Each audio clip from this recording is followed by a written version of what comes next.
Seems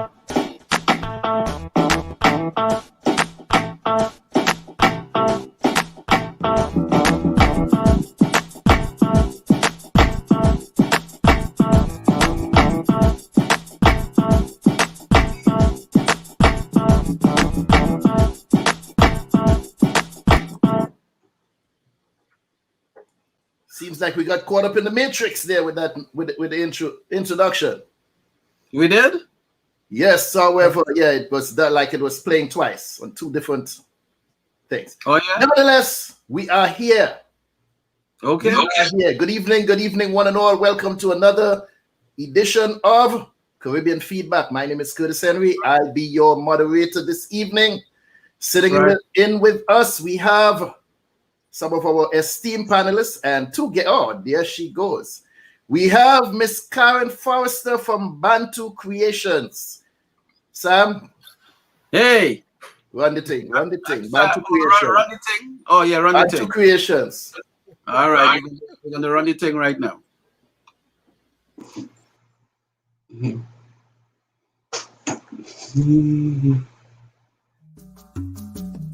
My name is Karin Forrester.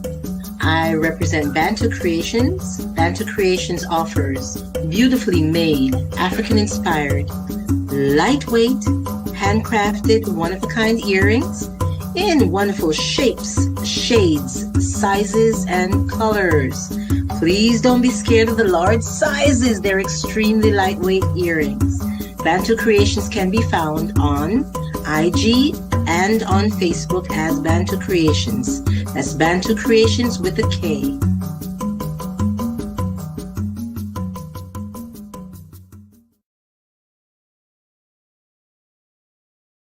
Come check me out, chriskeys.com. I'm worldwide. Tony Altamirano. Hi, I'm Gina. What's up, everybody? I'm Win Vu, award-winning remixer. I'm an artist.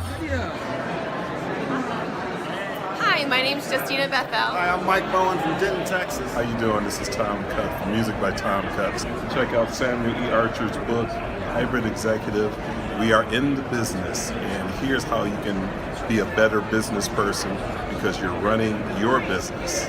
You can find my music at JustinaBeth_EL on Instagram or JustinaBethel.com, and I am a hybrid executive. I'm a hybrid executive. I'm a hybrid executive, just like you.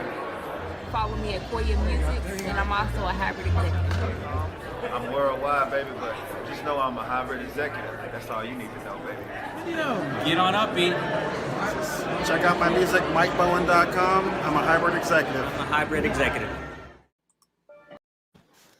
Thank you so much for those lovely words. And I'd like to say good evening to our other panelists, Dr. Judith Barnes. How are you doing today, Dr. Judith? Yeah. Fine, thank you. How is everyone? Greetings. Yeah. That's right. Doing good. We are well. Sitting in with us this evening, we have two special guests, Mr. Louis Straker and Mr. Mark Lindsay. Could you briefly, please, Mr. Straker, introduce yourself, tell us who you are and what it is you do. Well, greetings, everyone. Thank you for inviting me on today's show. Pastor Louis Straker Jr., lead pastor of Reflections Church here in Brooklyn, New York, in East Flatbush, 1078 Utica Avenue. Just honored to be here tonight. I am a son of the Caribbean. My mother is from Trinidad and Tobago, Port of Spain, Belmont Circular Road. That's right. Yeah, I had the privilege of spending the first 4.5 years of my life. And so, but also my dad is from St. Vincent. And he served there as the deputy prime minister for over 20 years, Minister of Foreign Affairs, Trade and Commerce.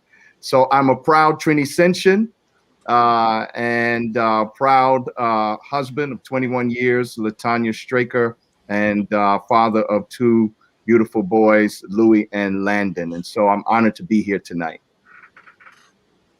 Thank you, sir. Mr. Lindsay. Yes. Introduce yourself first, please. Tell the people who you are. Good evening, all. Thank you so much for having me on the program tonight. I'm currently the president of the SPG Central Florida organization. Lived in Florida for the past 13 years. Prior to that, I lived in Canada and England but most of all, I'm a proud Vincentian. Born and raised in St. Vincent, Kingstown, attended St. Vincent Grammar School, where I was a teacher for 2 years before immigrating to the United Kingdom. Currently, I'm a CPA, which is my profession, and I've been president of the Central Florida organization here for the last 3 years. Thank you so much, Mr. Lindsay. This evening,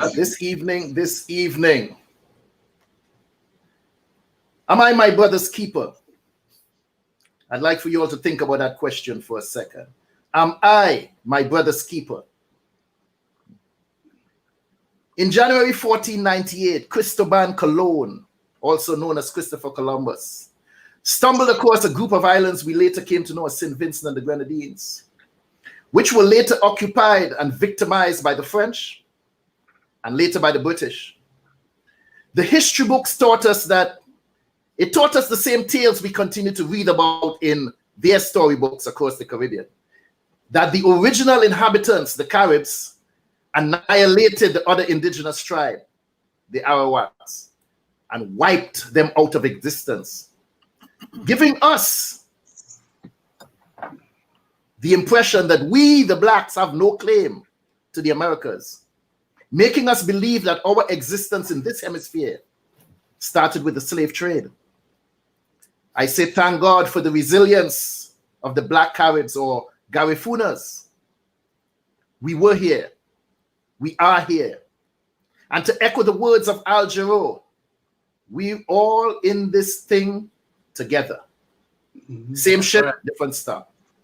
And one of the ports that slaves were dropped off was on the island of St. Vincent, an island considered small on the worldwide scale, but we all small. St. Vincent has seen its fair shares of disasters dating back to the late 19th and into the 20th century. In 1812 was the first recorded eruption of La Soufrière volcano, and then again in 1902.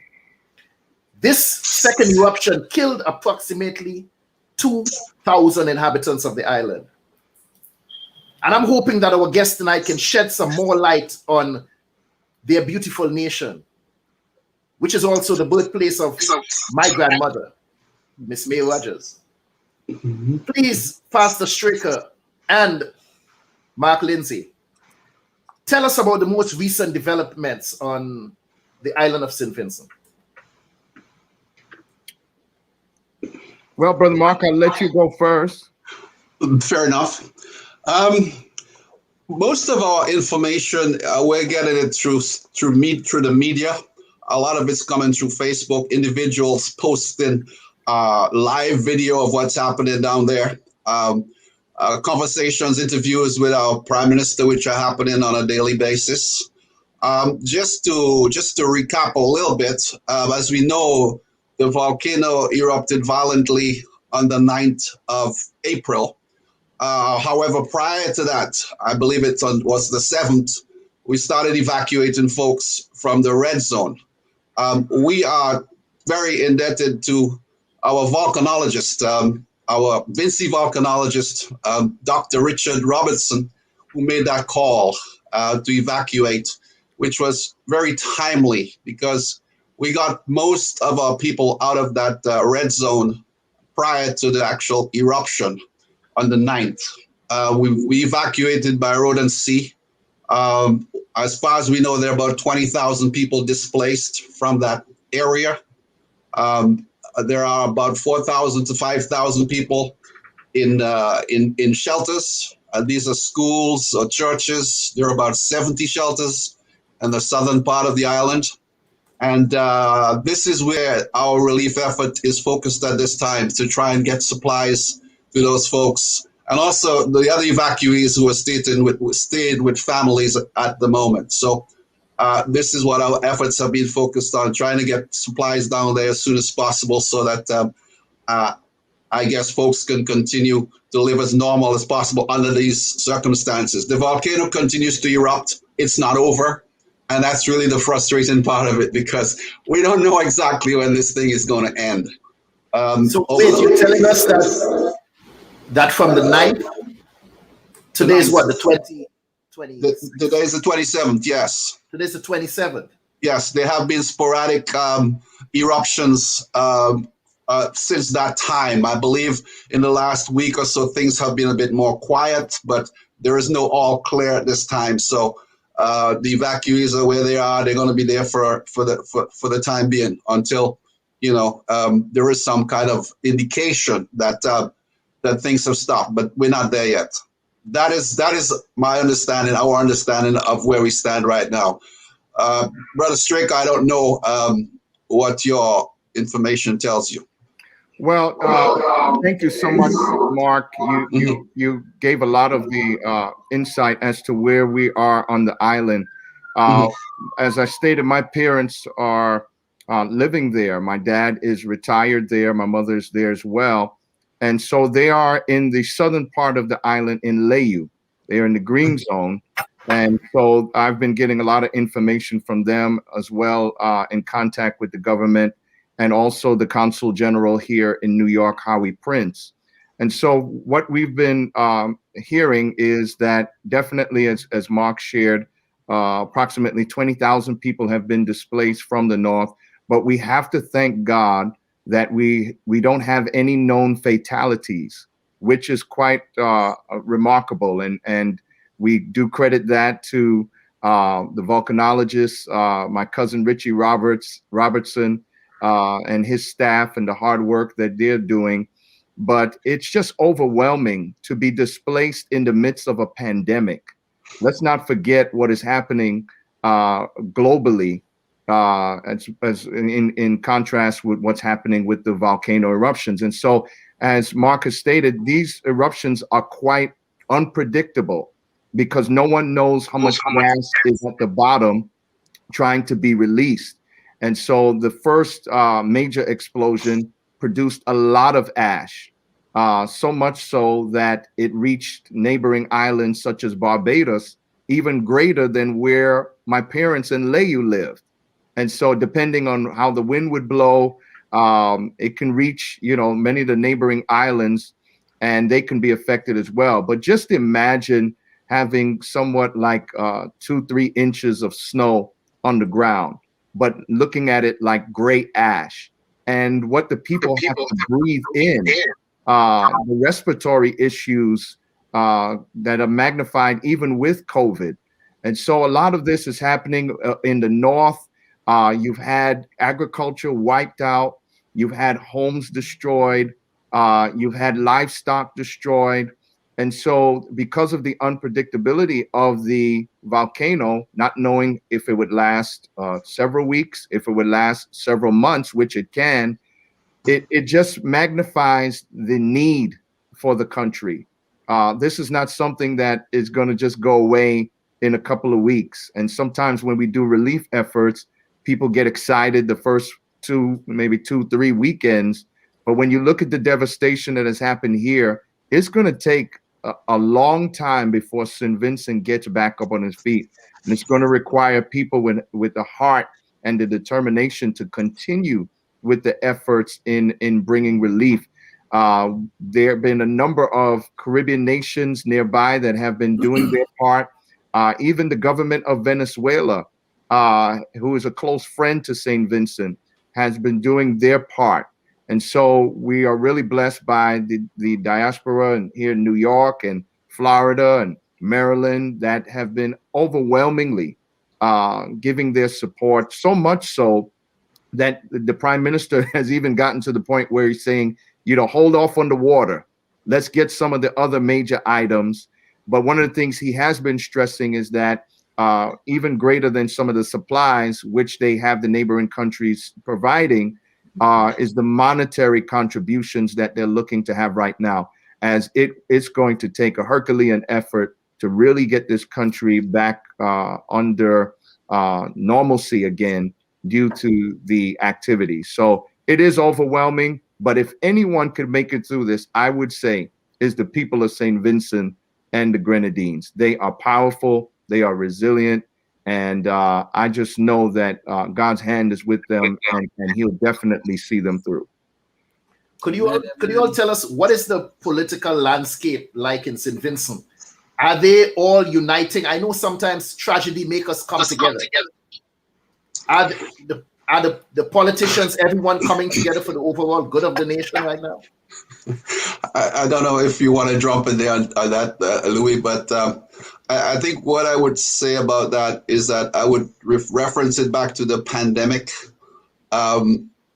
Just prior to the volcanic eruption, actually, here in Florida, we had a mask and food drive on the 27th of March, where we sent down several barrels of masks and food to various charities in St. Vincent.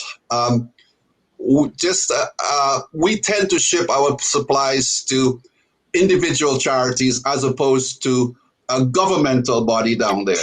This is by choice. We've been in business in Florida here for the last 7 years. We've built up strong ties with specific charitable organizations down there. And that's where we focus our giving.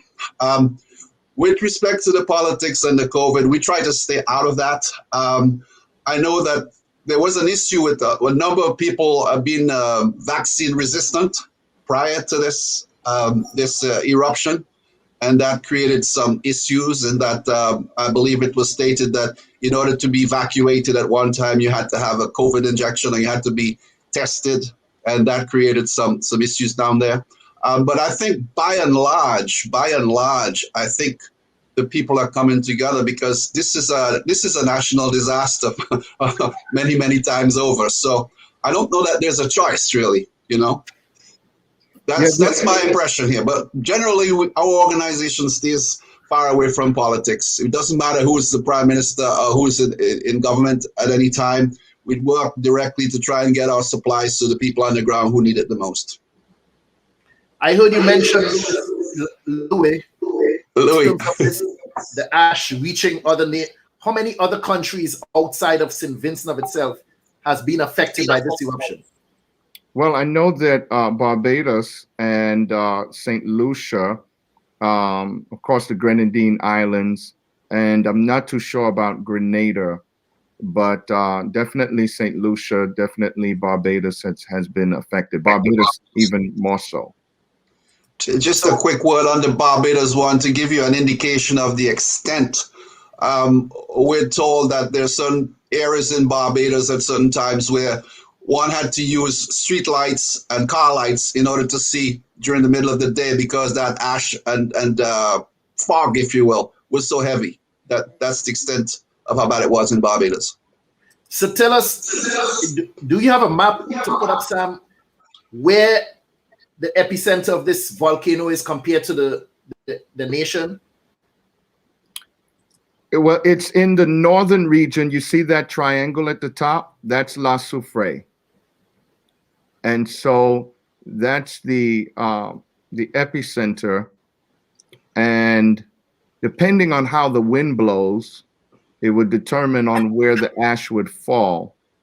But as you see lower down to the bottom in the green area, you see an area called Layu. That's where my parents are. And a number of my family members most of my family members are in the green area. Now, they migrated there after the 1902, because if you look up close to the orange and yellow-orange, near that Chateau Belair, on the coast there is an area of Richmond. And in Richmond, in those days in 1902, they had to walk across the island through the mountains to get to the other side. And in 1902, my great-great-grandmother and grandmother were walking over, and they were some of the first to see the volcanic activity. They actually had to run for their lives as they were making their way over to a place called Rose Hall in the Orange area. Also on my mother's side, from St. Vincent, was a disputer, and she lived in Rose Hall and was affected by the 1902 as well. That's how my family on my mother's side ended up in Trinidad, because they evacuated from the island. But on my dad's side, they moved down to Layu, and that's in the green area. So you see the triangle that's the epicenter. Okay, and the capital, Kingstown, is located south, yes, on the southwest corner. Yes. Has the capital been affected? How is the airport and transportation within the city? Well, from what I understand, the airport is still closed. Mark, I don't know if you have any updates on that. Yeah, I believe they were trying to open it this week. I don't have confirmation that has happened yet. But the airport has been closed shortly after that first eruption. So that's been a real disrupting factor. The cleanup is very difficult, and so they don't know exactly when it will open back up. And then because of the unpredictability of the eruptions, you might start a cleanup, and then an eruption takes place, and then you're back to square one. So it's not as easy to deal with the circumstances. Is St. Vincent a poor country? No, I know we have several nations with poor people, but the nation is not poor. I'm asking you in terms of the economic wealth of the country for it to bounce back from this situation. Yeah, that's a very serious question, but I think it's relative. It's St. Vincent a poor country?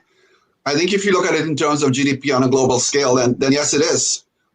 In terms of neighboring islands and sister islands, I think it's let's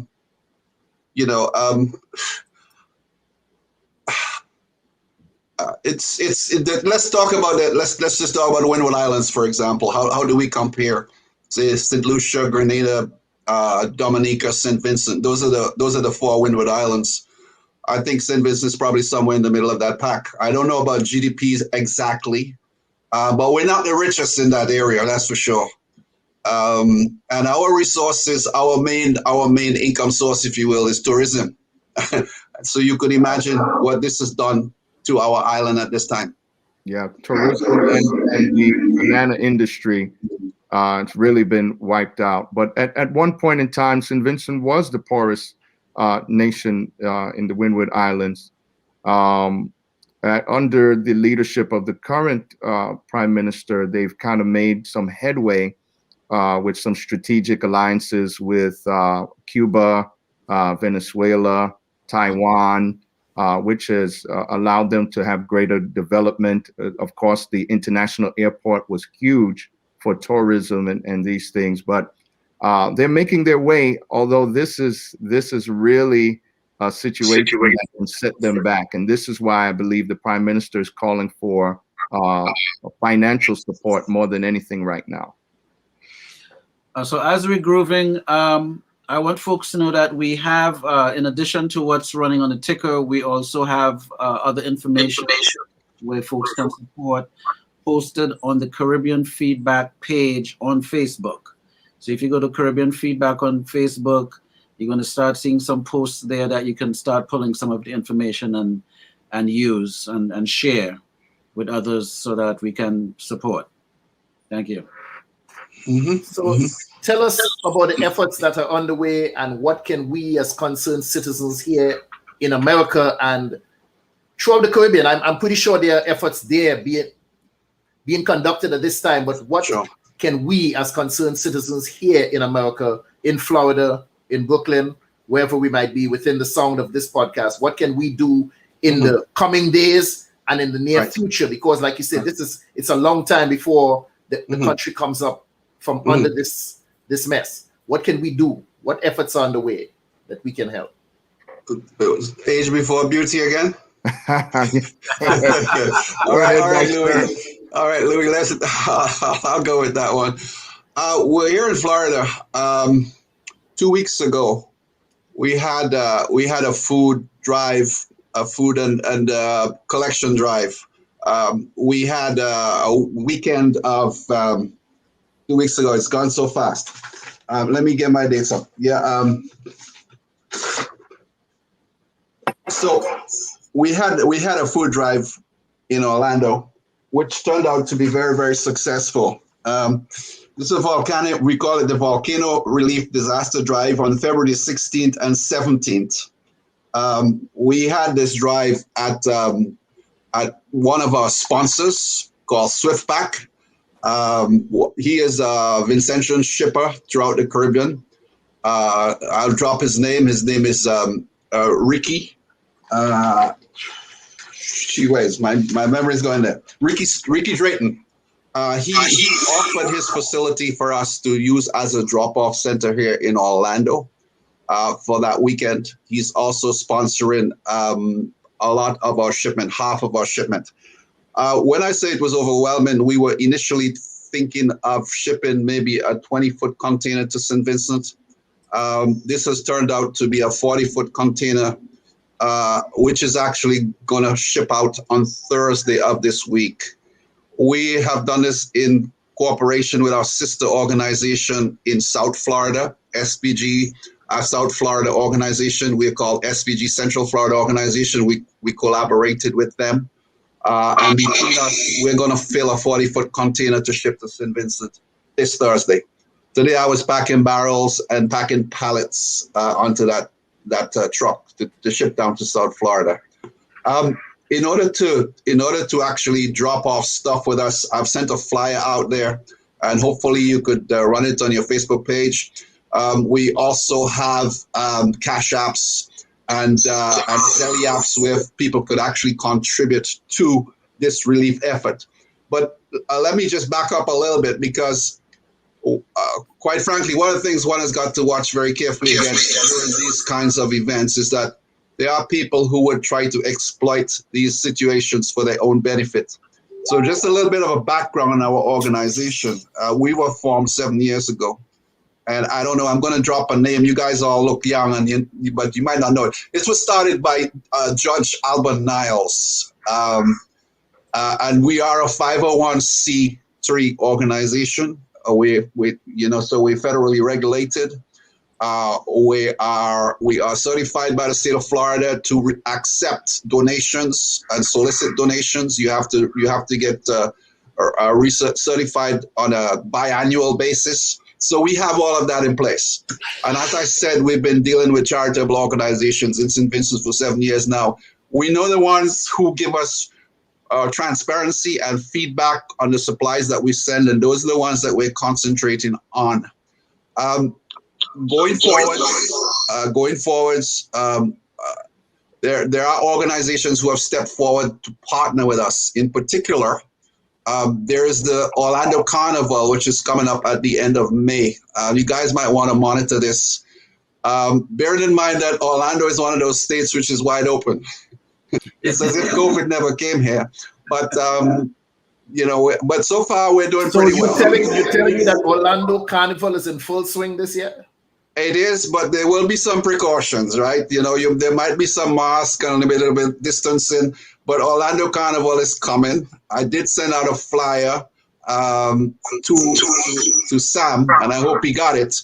Yes. And the folks behind that, who are they're called Caribbean American Passport. In Central Florida, and actually throughout Florida, they put out a paper on a monthly basis which covers Caribbean news, not only in the islands and in the Caribbean, but also here in the diaspora. It's very well established, and we know those folks. And they have come forward and offered to partner with us so that they will use those carnival events and fundraising events for our organization for the benefit of St. Vincent. They have chosen to work with us because they know us. We've created a very good reputation over the years for ourselves. So as Louis said, this is an ongoing thing. The challenge is going to continue to maintain the interest and to continue to provide support as needed by St. Vincent. So what items would you recommend that people contribute to this time? I could just back up here because I don't know if you've seen it, or Louis, if you've seen it. You said you've been working with the Consul General in New York, and they've put out a big document of needed items. There's a whole list of items which are needed. Whoops. Oh, there. Can you hear me? Yes. Yes, we can hear you. For some reason, something's popped up on my computer here, and I've just lost the screen. But we see you and we seeing you and we hear you. We hearing you. Frank. Okay, let me do that. I don't know these gremlins. Yeah. So the consulate has put out a big comprehensive list of the needed items, and we could certainly forward that document to you. But basically, it's all non-perishable items, food items, blankets, cots, things of that nature. Having said that, one thing I'd like to say at this juncture is that it's one thing to get all the items, okay? And we collected items starting 2 weeks ago. People have still been dropping off stuff, all the associations in Central Florida, the sister islands and so forth. But then it's another effort to pack all that stuff and get that stuff ready for shipping. Because we've had to sort that stuff. Not everything we get is good or worthy of being shipped, okay? The majority of it is, but there's some items which we really don't want to ship, okay? So everything has to be sorted and classified into different boxes and so on like that. So we have done a lot of that. And as Louis said, the ministers, the prime minister's asking for contributions, cash. So we are basically asking folks at this particular point in time, wherever possible, make a cash contribution as opposed to sending us items of food to be shipped. Because right now, our ports are being congested, as far as I understand, with the supplies that are coming in. So that's the message that we're putting out right now. And hopefully that information is going to be on your website. I mean, I could tell you what these cash apps are and the Zelly information and so on. But if it's going to be put up on the website, then I think that would be an easy way for people to get in touch with us, and you could contribute to us. Not to us per se, but through our organization for the benefit of understood. Yes. Mm-hmm. Understood. Understood. Thank you. I felt what you said 1 second, Louis, about the items that we send. I remember a few years ago, I did a drive here in Florida, down in Fort Lauderdale, when we had a flooding situation in Trinidad. And we do appreciate when people bring stuff, but please sift through the stuff. Edit the stuff before you bring it. Some people bring dirty clothes that you wouldn't even wear for yourself. And like you said, we have to go through that stuff and throw a lot of stuff away. So still, if you're bringing stuff, bring something that's worthy to give to someone else in terms of clothing, food items, toothbrushes, and some of the basic necessities, like you said, that's on this list. If in fact you do not see that list, I'd like to echo some of the stuff that needs to be sent home. Simple hygiene items. So toothpaste, toothbrushes, stuff for babies, baby food and stuff like that. Those are some of the necessary items that needs to be shipped if you do not come across the list for the listening audience. Yes, sir. Louis? So in New York, we've been working closely with the Consul General and also the St. Vincent and the Grenadines Relief Inc. And so we've been very active, especially on the weekends, as we've gotten a lot of support to help pack. And as Mark stated, it is a lot of work. It's one thing to bring supplies, but then to sort them out. The last 2 Saturdays, I was there volunteering with my church, and just the time alone when people bring their things in to go through all of the items and to even look at expiration dates, which you'll be surprised. There's a lot of items, a lot of cans, but every now and again, you'll see some with expiration dates that are prior. And so you have to sift through those things, as you don't want to send those down. Then it takes a lot of time. It's very time consuming. Actually, this weekend, there was so much, we ran out of barrels. I don't know if you've had that problem, Mark, but we ran out of barrels. We had to get the military to send in some barrels as well. But one of the things that makes it difficult, as I said earlier, when things happen, a lot of times people are very anxious and they jump out to help from the start when it comes to packing and all of these things. They're quite generous, but I don't think people understand what it takes, the long haul and the need to keep up doing what they're doing, because it's so necessary. So the support that we had in week 1 of helping packaging was not the same as last Saturday, and there's still more work to be done. So those of you in the New York area, we've been fortunate to use the Friends of Crown Heights area. Their building, the owners offered that up to allow us the space to continue to bring contributions. We filled, I think, already 2 40-foot containers, and just looking to do our part here. I do have some of the latest requests. I know power washers is huge to help deal with the ash and the cleanup. Garden hoses. They're asking for forks, rakes, shovels, of course, hygiene kits, goggles, wheelchairs, walkers, blankets, of course, non-perishable food items, 5-gallon buckets, portable toilets, respiratory mask with filters, towels, washcloths, not forgetting the children, toys and books for children under 18, field kitchens and field tents. And so they asked to hold off on the water. And for those of you in the New York area, you can bring it to Friends of Crown Heights, and also standard shippers. For those of you in the Canarsie area, 9502 standard shippers. Every day they're collecting from 9 to 5 p.m. And so we thank God for the people whose hearts are opened up, not just to pray, but also to pray with their feet and begin to move and create action and to do whatever is necessary. But as the Prime Minister stated, the needs are great. And if you are considering giving financially, I caution everyone to be careful, because there's a lot of GoFundMe pages that are out there that are not sanctioned by the government.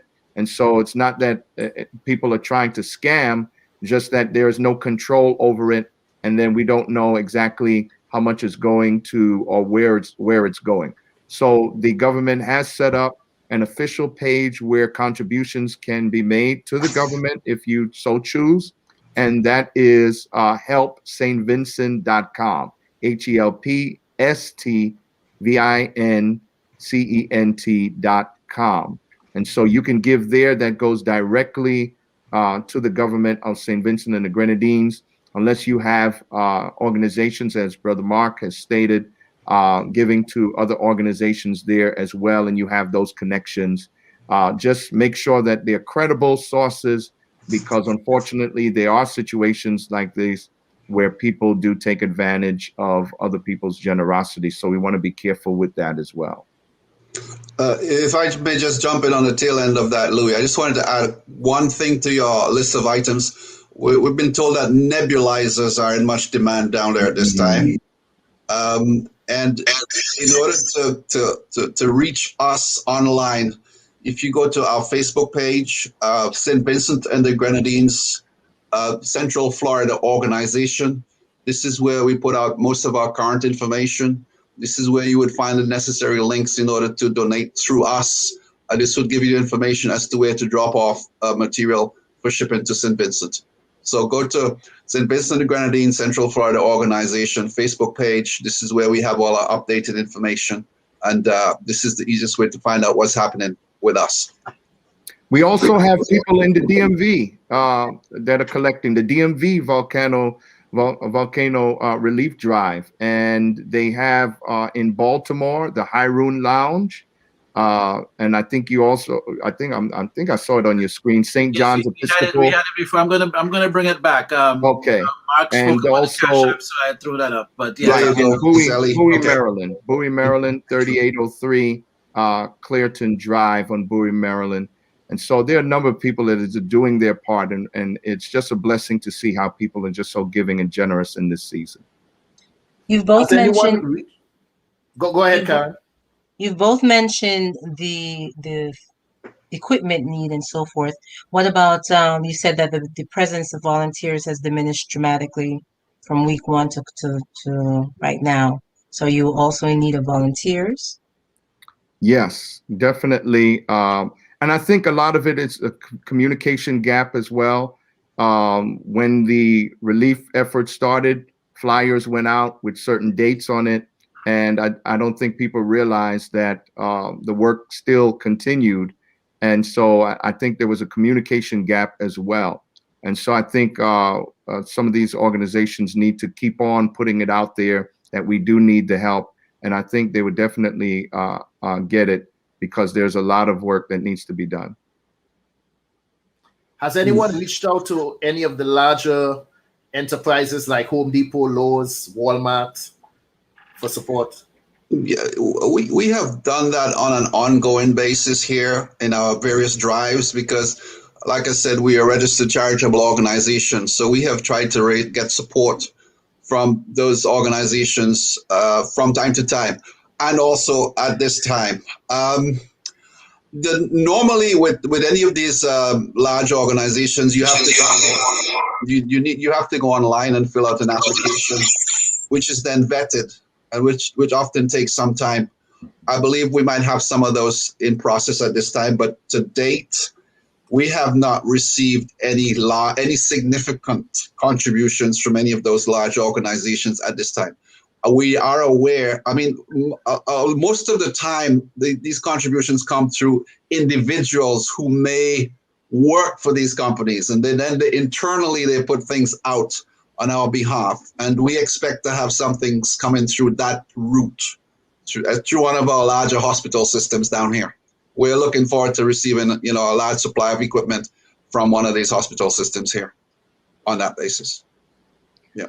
Yeah, there's a redirect on our end here, trying to get to some of the larger organizations, even the Dodge, Chrysler, and Chevy, and some of these major vehicle or transport companies, to see if we can get some of those vehicles down on the island to help transport some of the items and meet the needs that are there. So there is a shift now to get to some of the bigger corporations. Of course, we need those that have the level of influence, because as Mark said, the regular process can take some time going through applications of these kinds of things. So there are some folks that have these connects, and we're trying to use all of the major influence that we can and speak to the power brokers and see what could be done.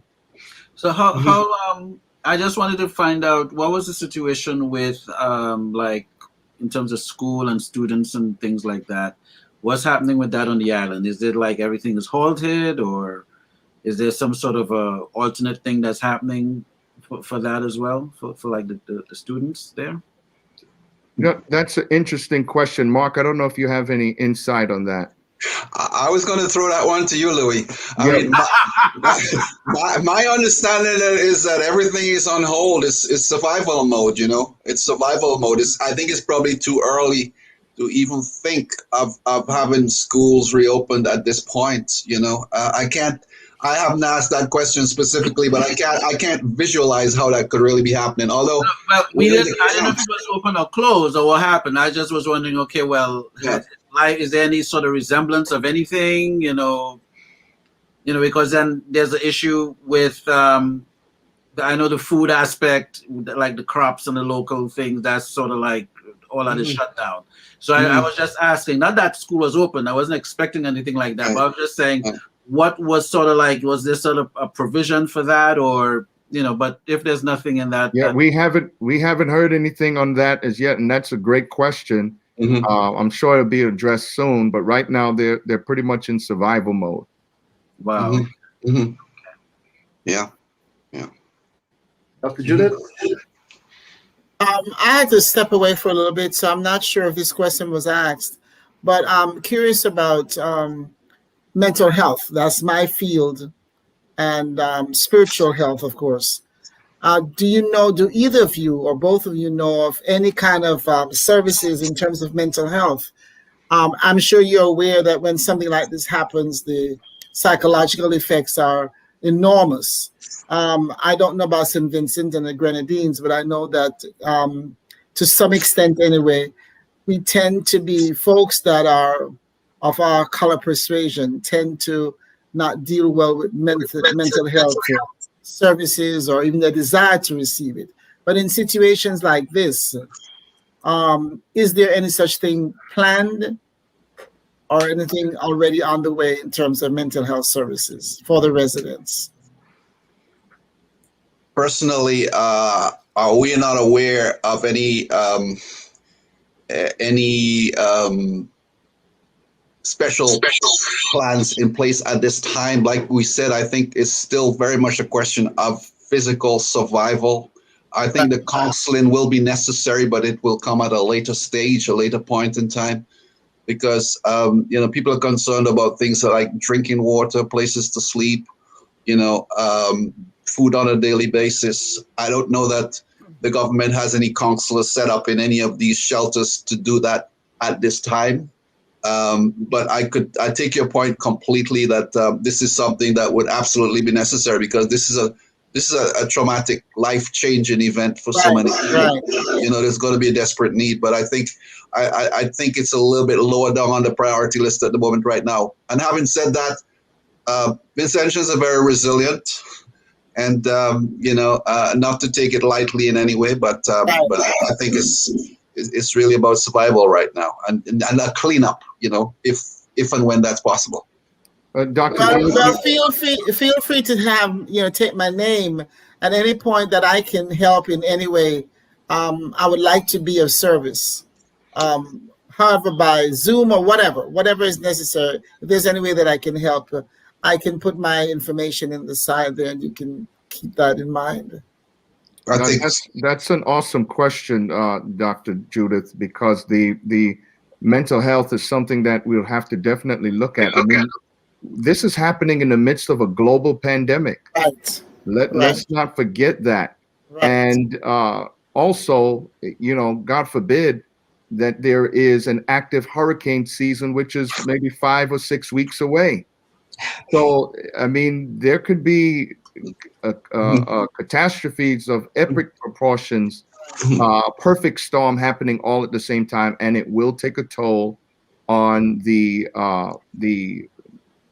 hearts and minds of the people. Right. And so they're definitely going to need some mental health support coming out of this. So I'll even inquire on that and see how you can help support and make some connections there, because I could just imagine what it's like coming out of this. Mm-hmm. I'd like to throw a question to Karin as a healthcare professional. What could you tell us about the dangers of the harmful aerosols and poisonous gases and whatnot that are contained within this volcanic ash, and how detrimental that can be to us? That would be a very important concern, but even more importantly would be what you've mentioned before, the need for nebulizers, people who have pre-existing respiratory conditions that are in agony. Maybe they actually need oxygen support, Ventolin treatments for their asthma, people with COPD, older population, and not having access to what they need is tremendously stressful. That would be my prime concern, would be the airway support first before any chemical, that's going to happen and to be more harmful, down the road. But right now, respiratory support, those who need it, of prime importance. Yeah. I'd like to add this. I'm sorry. I'd like to add this. Mental health counseling, all of that, we keep in mind that at this particular time, as both you gentlemen have said, it's so much focused on the physical and getting people the basic needs that they need, that they have. Oh no. What happened? I don't know. I just knocked myself out. Oh, there you are. No, we can see you and hear you. Sorry. But with that in mind, knowing that these is the basic stuff that we're concerned about as we go along, and this is something that I would have to, or any trained therapist would have to say to the personnel that's there now, as those people go along, while they're there, counseling doesn't have to be sit down, let's talk about it. It could be, listen, how you feeling? Just as you go along, are you okay? How are you managing right now? Do you feel like, because people feel hopeless, and while they're doing what they're doing, you can just do that as you go along. Just pat somebody on the shoulder. Touch is very important, especially now. The pandemic has made it so difficult for people to touch each other. So you're going into this volcanic situation with a deficit already from the pandemic. So as these professionals go along, they can just quietly say, listen, come by the room and talk with me if you need to. They don't have to be professionals in the mental health area. They just have to be a listening heart and a listening ear. And so just to emphasize that until the core part of mental health can be handled, that wouldn't hurt right now. I just wanted to say that it's one thing to hear it in the news, and then to actually speak to both of you guys tonight is sort of knocking the air out of me again. I mean, it knocks the air out of you, but to sort of talk about it and hear what's actually happening, it knocks the air out of you again. This is something that I'm hoping that we can really mobilize the support, and Caribbean Feedback will definitely, we have to keep the pressure on this and keep getting the word out. Just to add again, folks who are interested, visit the Caribbean Feedback page on Facebook. Caribbean Feedback page on Facebook. We've been posting some of the information where folks can support, whether it's by goods or financial support. And we also have the Cash App information, so I'll have that running in a couple of minutes. And who knows, we'll take questions from the viewers as well, right?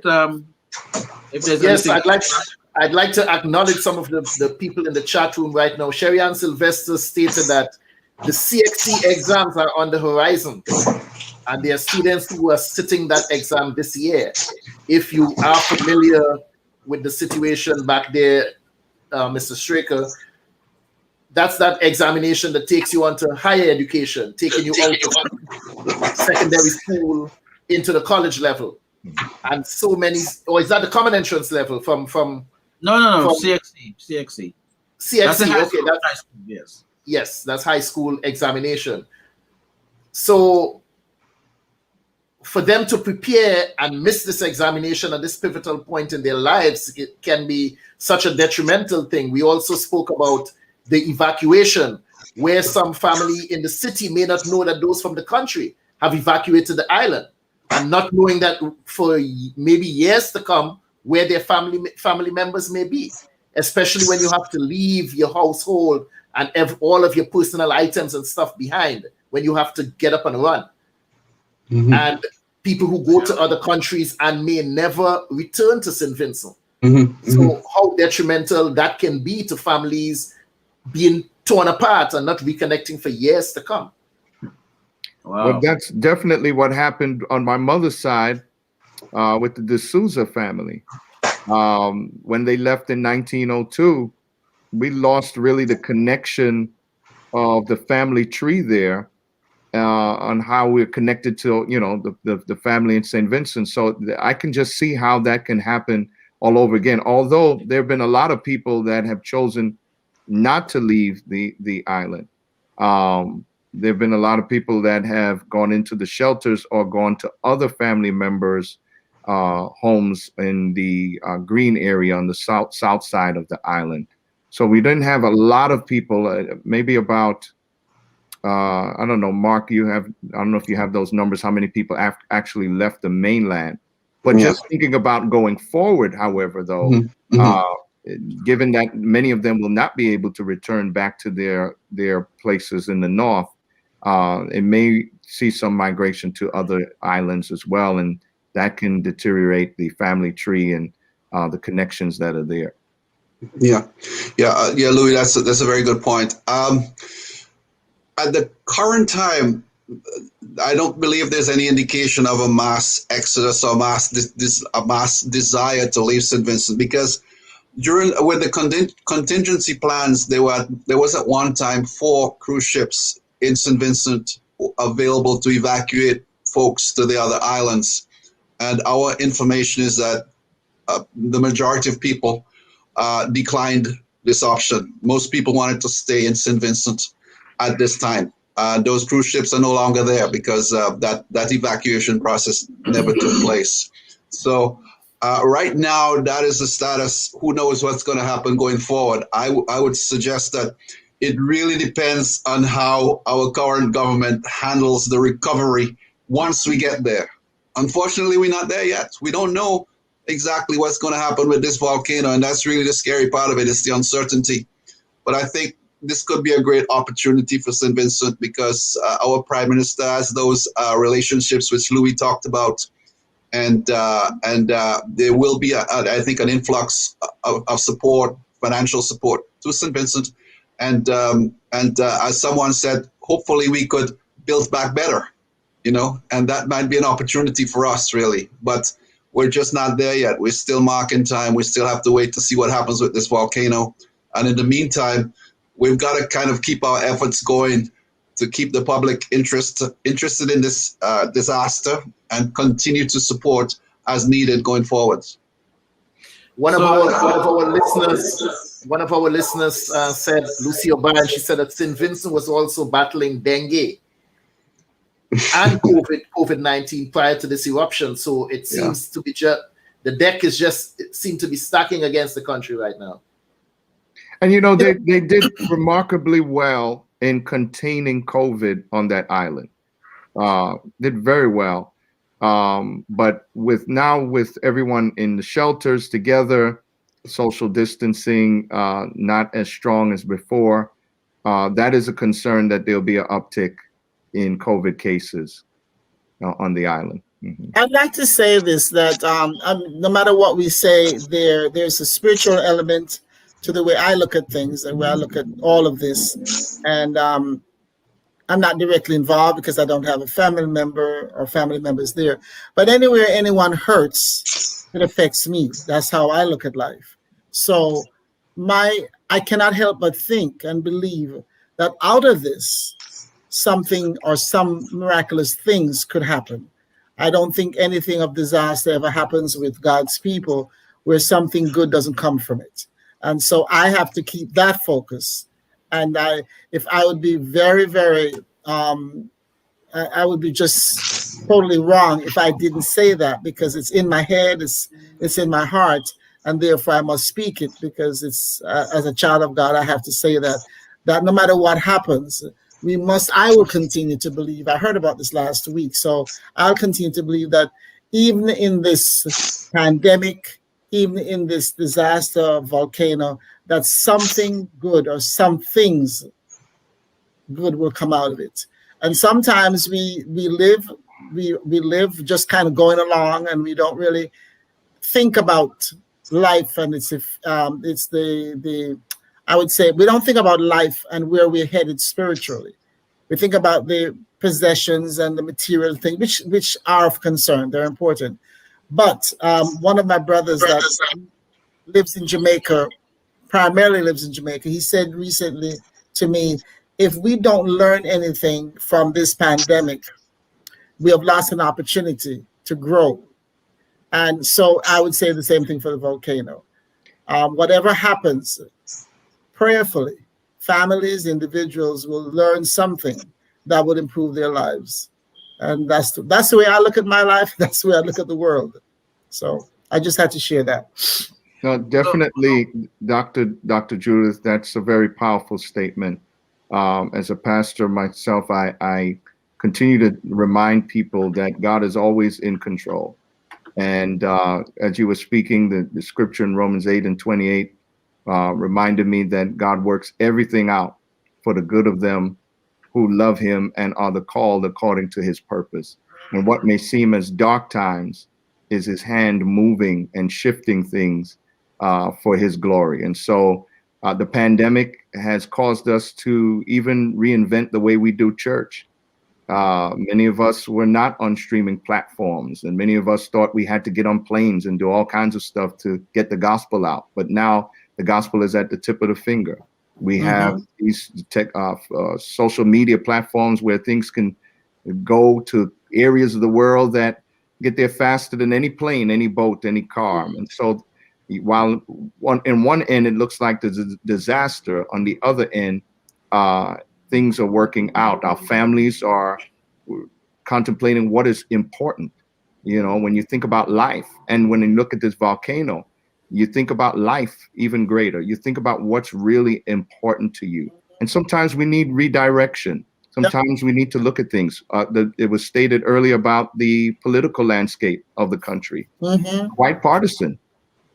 Could it be that in these times, there can be a way of uniting the country, where people begin to realize it's not about party, it's not about NDP, it's not about labor, but it's about humanity. And we put that first above party. So sometimes these things are orchestrated, not necessarily the destruction coming from God, but God allows certain things to happen to work other things out for his glory. So I agree with you, Dr. Judith. And I think also, just to add to what you said, Pastor, is that you know, and all of us who are over 10 years old know that anything of any true value that comes to us in life never comes through comfort, being comfortable. It always comes through difficulties and hardship. And the greatest gifts that we get and the greatest rewards are usually after something very devastating. And some people will come out of this closer to their families. Some will come out better friends. Hopefully, some people will come out. And I have a big issue with with the church. I'm ordained, but I don't have a church. I'm the church anyway. So, but I do believe that it's an opportunity for people who say they know the Lord to truly live it now in front of the world, so people can have something, a respite to go to. Because if there's anything clear to me right now is that we have so little control, but in knowing that is power. At this time, I'd like to acknowledge some of the people in the chat who joined us tonight. Karin Knight said they will rise above the ashes. Lucy O'Brien said that her daughters-in-law are in St. Vincent, so they are doing their part in Trinidad to personally help out. Yvonne Deschamps said St. Vincent strong. Sherry-Ann spoke once again about COVID, the volcano, and hurricane. It's quite possible, and we have to rebuke this madness. Nicole Brown, Sherry-Ann Sylvester, Jacqueline Samuel, Shireen Charles, Nicole Brown again. Thank you all for joining us. Da Vinci Chatoya, thank you for joining us. Mr. Amran Nero, thank you so much for joining us this evening. Jacqueline Samuels, Barbados, and St. Lucia. I guess she was speaking about who was hit by the ash. And she also said that we are strong, determined people. We bounce back. We will bounce back very strong. And once again, yes, Miss Samuels. Thank you all. Andrea Lamott for joining us. And Lucy once again. Before we wrap things up, gentlemen, once again, I'd like for you to reiterate some of what you said before in terms of the outreach efforts and where people can find you, and tell us once again, because people need to hear it sometimes 2 and 3 times before it sticks, the severity of this situation and that's what we as individuals can do to help. I've said it before, we are indeed our brother's keeper. We cannot look at this situation and just think, oh, that's happening over there. The people over there are the same ones that's over here. Like you said, you in Brooklyn, New York, and your ancestors came from St. Vincent. My grandmother came from St. Vincent. She was actually born in 1904. So we all connected in some way, shape, or form. What I always say, 6 degrees of separation? What you say, Karin? Less than 1. Less than 1 degree. So whether you realize it or not, a lot of us are connected by blood, and we may not even know it. So your struggle is my struggle, and your burden has to become my burden. So we need to reach out and make this situation, make our brothers and sisters in St. Vincent, make their problems our problems, and we have to be the solution to help with that situation. So, Mr. Straker and Mr. Lindsay, take us home. Let us hear your closing comments on this. Age before beauty. There you go, sir. All right. I just want to say thanks once again to Caribbean Feedback for making this the focus of your program tonight. As much as we can get the word out to the diaspora and to those friends of St. Vincent, we would use every opportunity to do so because the situation is grave. The eruption there is comparable to the 1902 eruption. As Louis said, fortunately, there hasn't been any loss of life, but there's been displacement of 20,000 people. That's a lot. And you consider our population is just over 100,000. That's 1/5 of the population's been displaced, So the situation is very serious. St. Vincent is a very beautiful island. No need for me to tell you folks that, but maybe some other people need to hear that. St. Vincent and Grenadines, very, very beautiful, very, very hospitable. We have got to build this back, and we are doing everything we can in the diaspora to make that happen. So from our perspective here in Central Florida, please follow us on Facebook, St. Vincent and Grenadines Central Florida Organization. That's our webpage. That's where we post most of our information. We do have a website, which is currently under construction, shall we say, but the Facebook thing is where it's at. There's also a Cash App and a Zelle app where you can make monetary contributions. They will get to the right people. We are a 501c3 corporation. We've been around for 7 years. Our reputation has been solid and it will continue to be so. There is a drop-off point which is available in the information we provided. That's at 3701 North John Young Street, John Young Parkway, in Orlando, Florida. And that's at the Swift Pack shipping location. So we're still collecting stuff, although our preference at this time is monetary because a lot of stuff has already been shipped to St. Vincent. So once again, thanks for this opportunity to get the word out. And this is one of the great things about what's happening right now is certainly bringing us all closer together. And that's already a positive. So thanks again. Thank you, sir. What a blessing to be on tonight. I want to thank Mr. Henry and Karin and my good friend Sam. We go back many years. Good friend, good mentor of mine, and good to meet Dr. Judy and now my new friend Mark in Florida. The situation in St. Vincent is just overwhelming. I don't think we can really grasp the magnitude of the destruction and what the people are facing. I'm not even sure if the people there can really grasp the devastation that has taken place, but it's grave and there is a great need.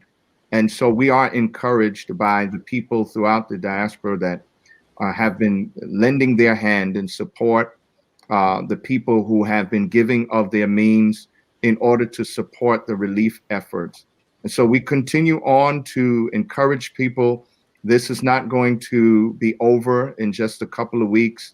These eruptions could last several months, and we have to remember that there are people in need. Mark brought up a very powerful statistic that some 20%, one out of 5 people are displaced on that island. And while the island may only have just a little over 100,000 people on it, I want you to think of it in terms of if it was America.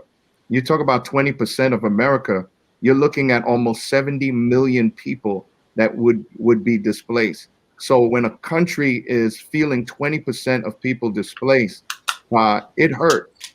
And when the country is also struggling to survive in terms of the devastation and livestock and agriculture and all of these things, it is an overwhelming situation to even think of.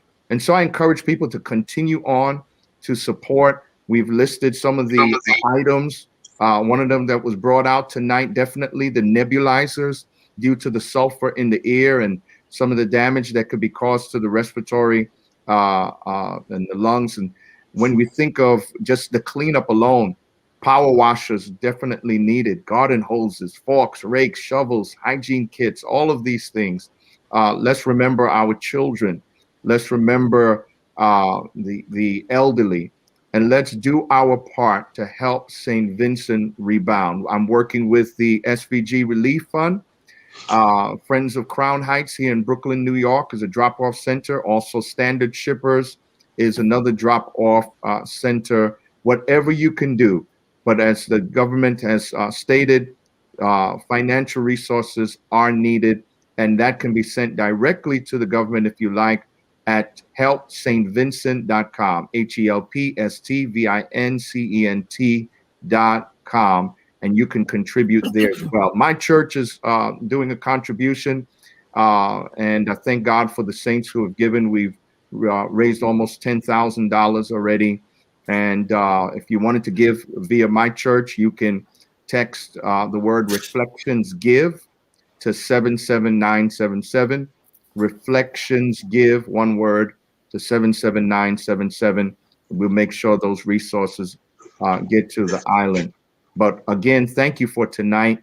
Let's continue to pray for the people of St. Vincent and the Grenadines. I'm reminded of the words in their national anthem, whate'er the future brings, our faith will see us through. St. Vincent is a people of faith, and I know if anyone's going to rebound from this, it will be the great people of St. Vincent and the Grenadines. Thank you all and all the listeners tonight. God bless you all. And I look forward to being back on Caribbean Feedback with you all sometime in the future. God bless. You're most welcome. In the face of disaster, all nations, irrespective of race, religion, color, creed, or class, need to lend a helping hand to the people of St. Vincent and the Grenadines. Mr. Mark Lindsay, Louis Straker Jr., thank you all so much for joining us tonight. Thank you. Thank you. Thank you.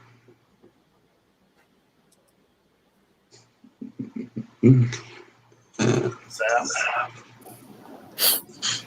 Yeah, what do you want to say?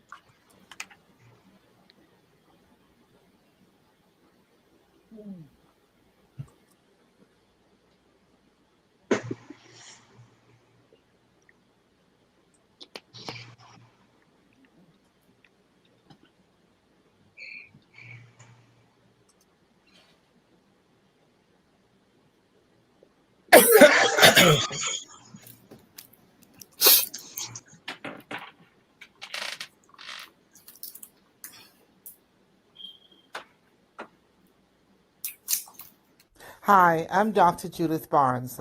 I'm an author, a playwright, poet. I'm also a broadcaster by training, and I recently found out about 2 years ago that I can paint paintings, which means I paint sceneries, I paint landscape, I paint animals. I have just discovered, and so that I can do this. And so along with all the other gifts and talents that I've been blessed with, I have paintings, and they are on view and for sale on Etsy and also on Facebook. And if you desire to order any painting or order one of my books, because I'm also an author, please give me a call at 470-564-8267. That's Dr. Judith, and the number again, whether you want to just talk to me or order one of my paintings or one of my books, please feel free to call 470-564-8267.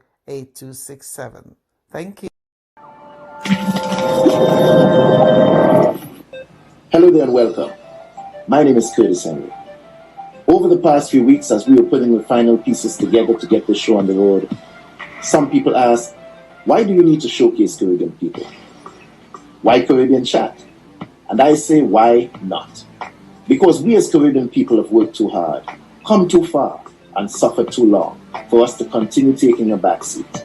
It's time for us to rise up, speak out, and show the world the value and the richness of our culture. So I'm providing a platform to showcase the history and culture of Caribbean people in entertainment, the arts, politics, sports, and economics. We will explore the many profound contributions they have made to society. So we invite you to stay with us as we launch what is to become one of the greatest voices of Caribbean people, for Caribbean people, by Caribbean people. On this platform, Caribbean people of excellence get to tell their story. Our aim is to ensure that your contributions are acknowledged and celebrated. Welcome to Caribbean Chat. So make sure you like us on Facebook, follow us on Instagram, and be sure to hit that subscribe button on YouTube. We are Caribbean Chat.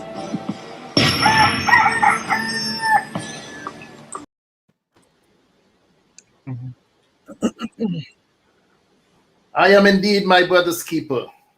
So here we are once again, as we come together with our panelists now to discuss what we're talking about tonight. Denial. Avoidance and denial. Avoidance and denial, which ties in so well with our previous topic. Exactly. Some people think by looking the other way that this situation will go away.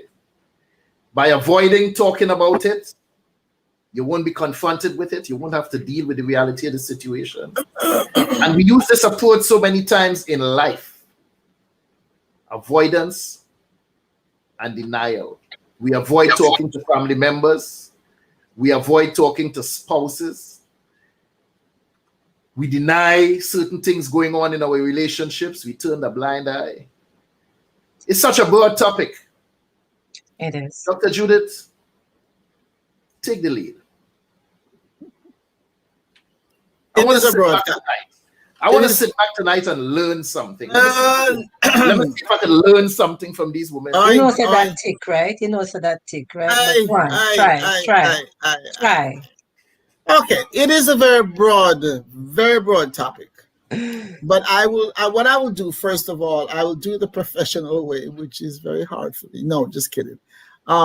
There's in the psychological field, there's a manual. It's called Diagnostic and Statistical Manual of Mental Disorders. Yes, DSM-5 is the most current one that I know of. And basically, it lists disorders. It also lists, with a disorder, it lists the elements that makes it a disorder. It also gives you the duration of certain symptoms that makes it a disorder, because you can have a problem and it doesn't, let's put it this way, you can have a problem that only lasts a couple of days, a couple hours. It is unlikely that the DSM-5 would have that in there in terms of a disorder. They deal with things that the duration of the condition is usually weeks leading into months and sometimes even years. So the DSM-5 explains disorders, and it explains duration of the illness and different ways to go about testing also, yes. By all means. Intensity, yes, and testing, yeah. So for avoidance, I will read to you what it says here. I mean, the word, if you know what the word means, it's kind of simple, but it's not simplistic. It can be a very complicated thing. It says people with avoidant personality disorder avoid social situations due to fear of rejection and being judged by others. So there are different reasons why avoidance takes place. Usually, most human beings, we are not good at feeling uncomfortable. So whatever it is that we need to feel more comfortable, we'll avoid, whatever it is that's negative, that's making us uncomfortable, we'll avoid that situation. So that's simple enough to understand. Denial, in a sense, is the same thing. Just a different spelling as far as I'm concerned. We cannot deal with an issue. We can't deal with certain things in our lives. And so we'll deny that it exists. We'll even deny that people exist, because they make us uncomfortable. In psychology, one of the things they talk about is negative transference. And what that usually means is that, you have met somebody that you meet them and something about them, you just can't stand them. Something about it, you say, I can't stand her. And Jamaican say, my spirit just not take that person. My spirit not take her. Sure. My spirit not take her at all. From she walk in, if you want to get basic, from she walk in the room. You're always right. You're always right. Yeah. From she walk in the room, just something about her, I can't stand her. And that's usually, sometimes what happens in a case like that is this person reminds you of somebody that you had a bad relationship with in the past. Somebody that, just things weren't, it wasn't copacetic between this person. And this new person might even look like the person, sound like the person, or you might start thinking they sound like them or looking like them just because of something they say. Sometimes it's just the energy. Whatever energy it is. of that person. Yeah, Okay. there's something that makes you just feel, so it's called negative transference. You transfer the negative stuff from somebody else to this person. The sad thing is that this person might mean you no harm. They might not have anything against you. They don't even know why you responded to them the way you are, because it's your issue, not theirs necessarily. So, okay, Mr. Henry, did you want to go on? No. I didn't know what your hand gestures meant. I wasn't sure. So, but usually, just to be very sure, avoidance and denial are what's the word? Oh, this is terrible. They're defense mechanisms, and they're used to avoid to not deal with things that we find uncomfortable, distasteful. People things that deflect all the time. They deflect all the and time. we project onto people what we can't contain, what's too painful for us. I hear people talk about people who are boasters. Sometimes a person who's saying that somebody's a boaster is the biggest boaster there is. And they can't stand it in themselves, so they project it onto somebody else. So I'm glad I'm doing this. My skills, I haven't used these in a while. Anyway, but it's a very dynamic process, meaning that it changes, and it changes depending on just who's in the room. But the idea is that what I want people to understand out of this, if nothing else, is that it doesn't have to be a problem. It doesn't have to be a disorder. It can be helped with counseling, but beyond counseling, any mental health disorder, and I shouldn't say any, there's some that are very difficult, needs medication, there are chemical issues why it happens, but things like avoidance and denial, in order for it to change, you've got to admit that there's a problem. And that's part of denial. Most of us deny that there's a problem. So what about when you see avoidance and denial in the media? We're talking on a larger scale. The perfect example. Go ahead. Allow me one second. The perfect example is the two gentlemen that we just had on that talk about St. Vincent's and the Grenadines and the continuous eruption since the 9th of April. Right. Because of the types of court cases being spotlighted in the media recently, every single day, I can truthfully say I have not seen any news story, not for lack of watching the news, I have not seen any news story which has spotlighted St. Vincent's and the Grenadines and Barbados and stuff like that. I have not seen any news coverage in the last 2 weeks. That's I'm not saying they haven't done it, but they certainly haven't done it in prime time, middle of the day, that type of thing. Right. And I'm like, what's going on? Remember what I said in the opening, that we are just looked upon as that small country over there. And even in the Caribbean, we tend to exercise that same thing, talking about the small islands. Yes. And on a global scale, all are we small? All of us. Yeah, I put the street vernacular on that. All are we small? Yeah. In terms of how they look at us. So they calling us small, and we have the audacity to call somebody else small too. We all stick together. We tend to think we're different. We on some other level. Right. When we have more value. When the powers that be, don't really care about any of us. That's not newsworthy. Right. It isn't a major concern on the world stage. You remember not too long ago, we were called the SHIT whole countries by someone of great standing in our community. He's not great. He's not great. No, of great standing. He was in a great position. He was in a great position. He was standing great. No, he was in a great position. He was in a great position. But the thing is that, who was it? Last week in school, one little boy, I was subbing in a class, and I was talking to this young boy, and he said something about himself, and I must have said, "Who are you?" or something. And he said, "You tell me who I am." And I said, "That's the first mistake you have made." never you ask anybody to define you. He's old enough to start searching. And so then he tells me about his IEP, which is it's a standard thing that we do for children who have mental health issues and special needs. That's and I'm messing up the term here now. It's called IEP, and basically what it is. The individual education. It's like an education plan. It's like a service plan. Mm-hmm. And so they put the service plan together to decide how to treat this child. So you have a case manager, you have a teacher, all this stuff on the team that works with this child. And he says he's been diagnosed as ADD. And he says, well, I'm ADD. I said, don't you tell me about ADD. Somebody told you you're ADD. You need to tell me who you are, and we can go from there. And so the islands, we don't, to some degree, we're not sure who we are. And we keep letting these people tell us who we are, and we keep looking to them for help. But what you asked earlier, Karin, about the denial here, I don't think it's even denial. I think it's of no consequence. They just avoidance. Avoidance, yes. They're avoiding because it doesn't really matter.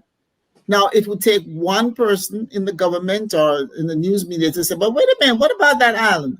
But who's that person going to be? But so it is it's an avoidance. Now, if they have an American on the island, just one American on the island, and if they just happen to be lighter toned than I am, it will get out. Send the Marines. It will be a different story. There won't be any avoidance. It will be upfront. I have a little question. Could one of the root causes be insecurity? Of who's that? We're applying to of avoidance and denial. Of course. Of course.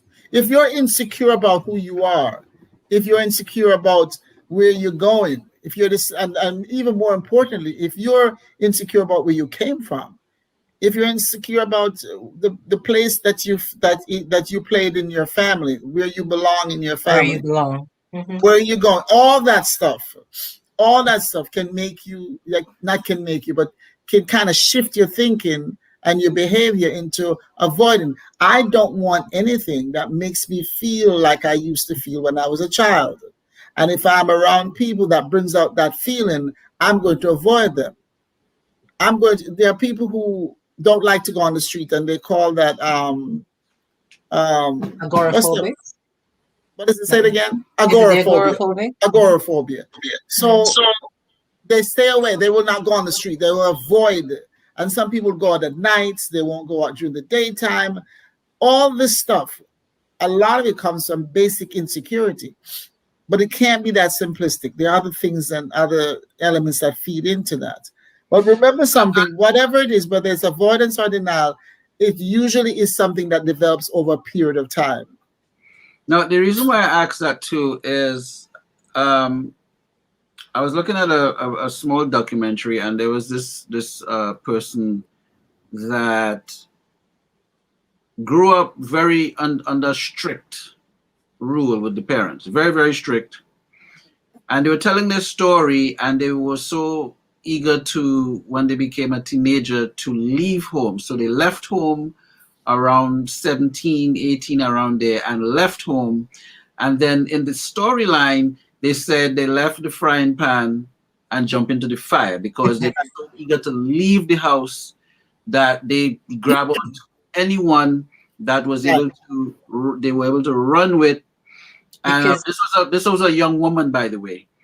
And the guy was approximately 20 years her senior. Ooh. And then so she leaves home, jumps into the, so she's giving the story, and now she says she left the frying pan and jumped into the fire. But there was little education and little preparation for anything outside of the insulated environment she was living in. So now, is it a situation where she could be stuck in her choices later on in life? I mean, that doesn't have to be. And if that's the case, how could someone break out of that cycle? First, you have to admit you're in a cycle. That's part of the biggest part of being a therapist is having somebody sit there and you say, hey, let's process this and tell me what happened during your teenage years, and you get all this information and you talk to them and you can get this close to the real gist of the problem, and they pull back. It's painful. They don't want to go back there. They're avoiding that pain, not understanding that in order to have a resolution, you have to go through the pain. through it. You have to process. So what people do is that if I deny it long enough, it will go away. What happens is, like, if you deny it long enough, it just gets worse. And so then it's natural to run from pain, though. Of course it is. But guess what? And I'll say this because I know it's true. There's nothing sweeter. There's nothing sweeter than having had a pain that is no longer a pain. I can tell you that.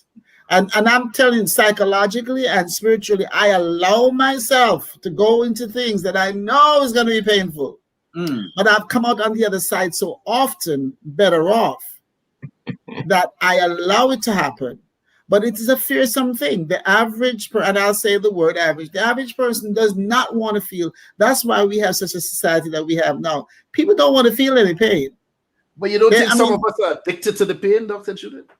Of course, some of us are. But also, remember, some of us are addicted to the pain because we get attention when we're in pain.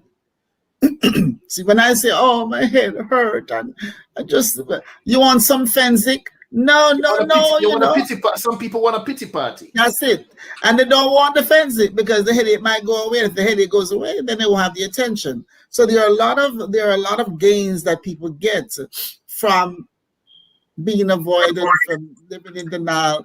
And this whole thing is that if I just keep saying it's not true, it's not real, then it's going to disappear, and people pay attention to me, and all these other things that they call them primary and secondary gains.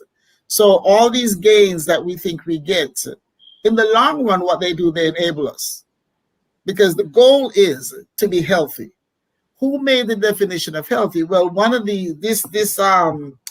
this book, Diagnostic and Statistical Manual for Mental Health Disorders, they're saying what's normal. To some extent, they're deciding what's normal. So they get a whole bunch of facts and stuff and statistics, numbers to prove that that is normal. So if you fall in that category, then you're normal too.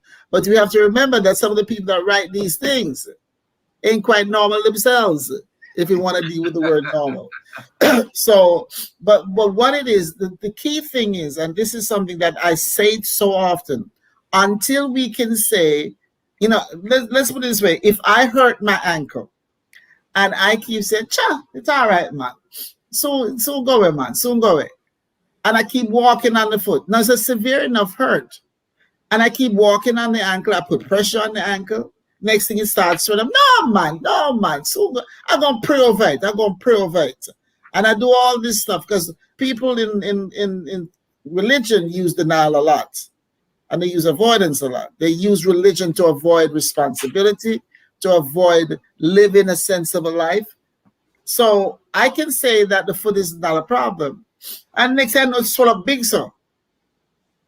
I can keep denying. Do you know there are people who keep denying it even after they have surgery for the foot?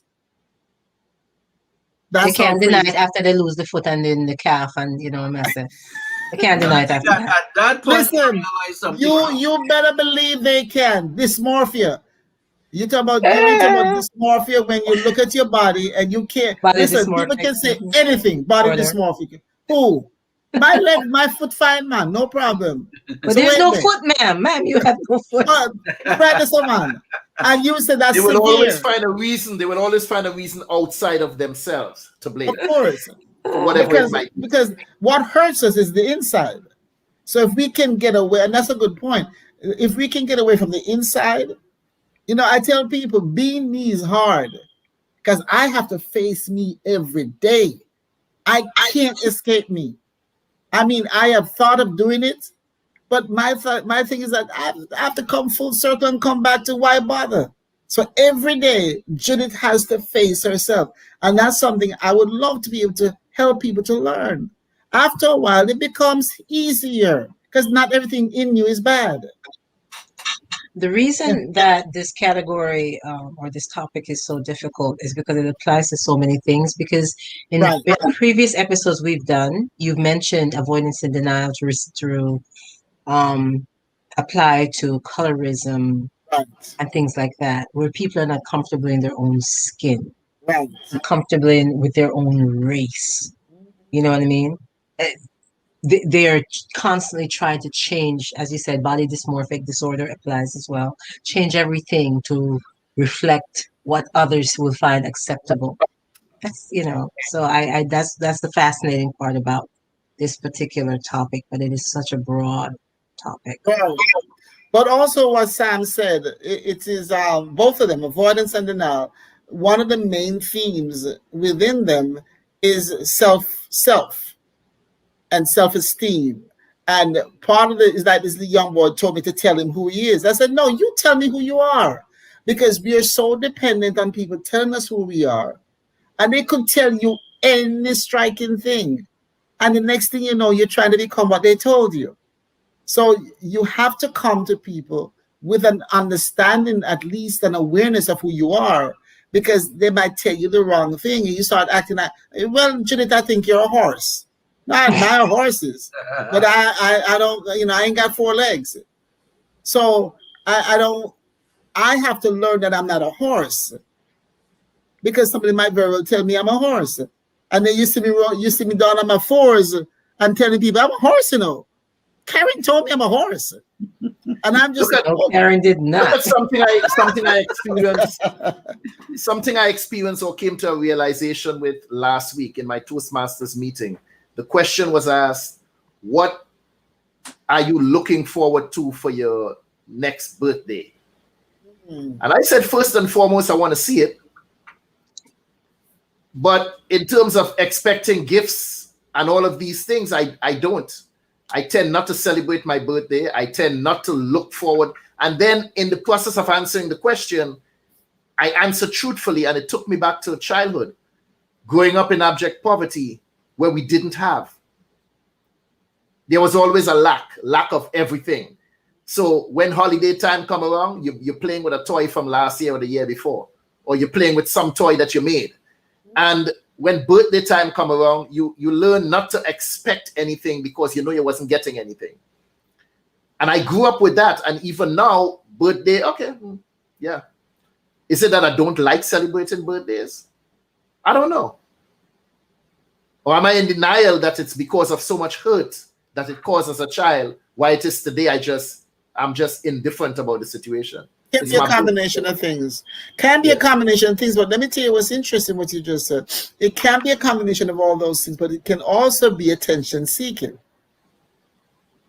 Oh no, my birthday will come and go, you wouldn't know. So I'm not seeking anything. No, listen to what I'm saying. Not wanting to be celebrated can be a form of attention seeking. When you say, remember, birthday is a big deal to a lot of people, trillions of people.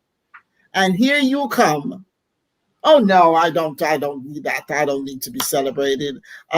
What you get, whether you see it or whether you understand or whether it applies to you, it exists. That some people will say, I don't want, let me tell you, I met a lady, I have a lovely lady I was friends for years, and she apparently is allergic to chicken. Never heard of that before. Never heard of it. But it doesn't mean it doesn't exist because I never heard of it. And I noticed though that even she never ate chicken, and she'd cook several things when she cooked meats or get-togethers and stuff. But I recognized she owned this. It was like a mark of, some kind of special mark on her. I'm allergic to chicken. And she made it so unique. And so I was like, okay, why are you going on so about it? It got her a distinction from everybody else. It made her different. It made her stand out. Now, did she necessarily know that? No, I saw it. As a therapist, I see people therapeutically. I see myself therapeutically. So I knew Just from the way she carried on each time, I said, nah, she getting a charge out of this. Just to be known, she's allergic to chicken. So you saying you don't want to... They're diagnosing me and you're telling me what now? I am telling you, it does not have to apply to you. You can own it or you can dash it away.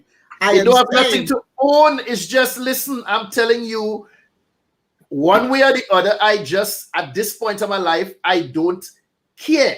But where did that don't care attitude come from? I told you. That is what I realized. It came from the point of always being disappointed. So I learned not to expect, not to set my expectations too high so that I won't be disappointed.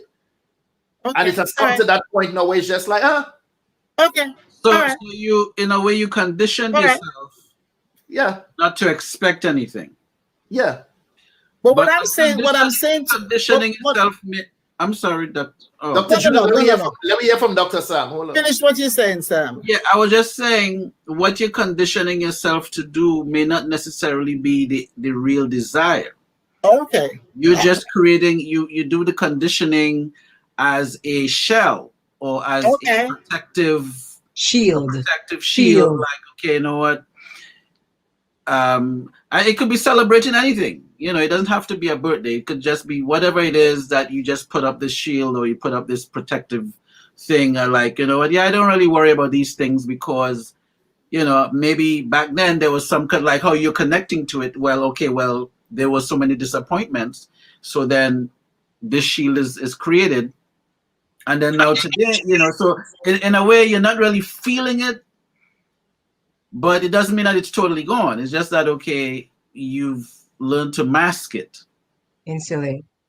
To, you know, but I think that's what's happening. I mean, it stretches beyond birthdays. And yes, thank you.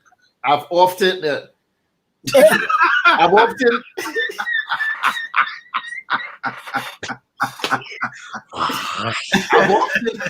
discussed this with Karin the very same way. I'm telling her I don't know how to celebrate sometimes. You know, Judith, you need to pull out the sofa now, all right?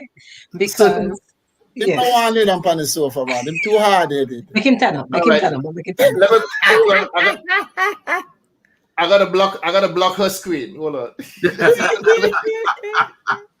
Yeah, when it comes to celebrating victories, small victories, you don't allow celebrating myself. Hold on, I'm on the couch, man. Sit on the couch. see, okay, sit down next to him. It's his way, no. It's his way. So yeah, so what I'm saying with small victories, large victories, I look at some people sometimes, you know, celebrating, and I'm like, what is all the excitement about? When people are like, yeah, ooh, yeah, I don't feel that. I don't know how to feel that. I don't know how to Mr. Henry, in all of us human beings, there are celebratory things in us, things that give us reason we feel excited about. We want to say, that was nice. How we express it is not the same. Everybody expresses it differently. But all human beings, to some extent, wants to be noticed. We want to be rewarded. We want to have a pat on the shoulder. We want attention because it's human. I understand what you said. It sounds like when you're a child, disappointment after disappointment, something in your brain said, you know what? I ain't hoping for nothing because they ain't going to get nothing. I understand that. It happens. But I also know psychologically, you see when people talk about in your unconscious, to me, when you're unconscious, you're out.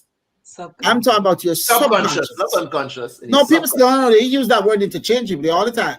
You know, in her unconscious, I said, no, it's her subconscious. In your subconscious, there could be other things why you do this. And I don't think most of us are totally aware of the things that we do and why we do them. And that includes you.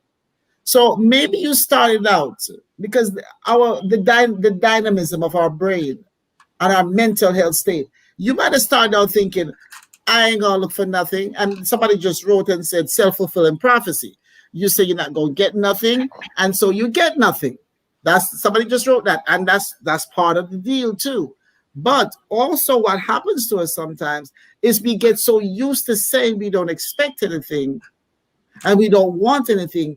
In that very act, we get attention that we might not otherwise get. That's a part of it. You don't have to agree with me. It's there. Whether or not you possess that, I don't know. So put it this way. If I say, I used to do that. Don't do anything for me. I don't want anything. And, you know, what I was expressing was unworthiness. I know that now. I didn't feel worthy to have a party thrown for me.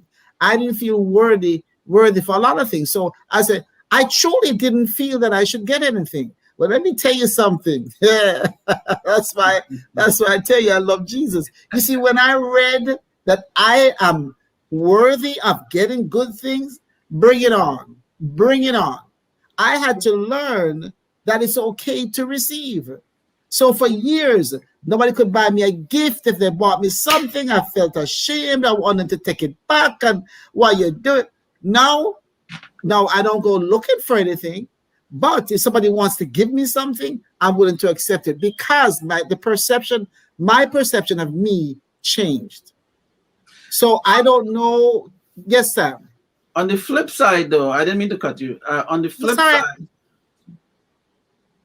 if you're expecting something, people might think that you're bougie.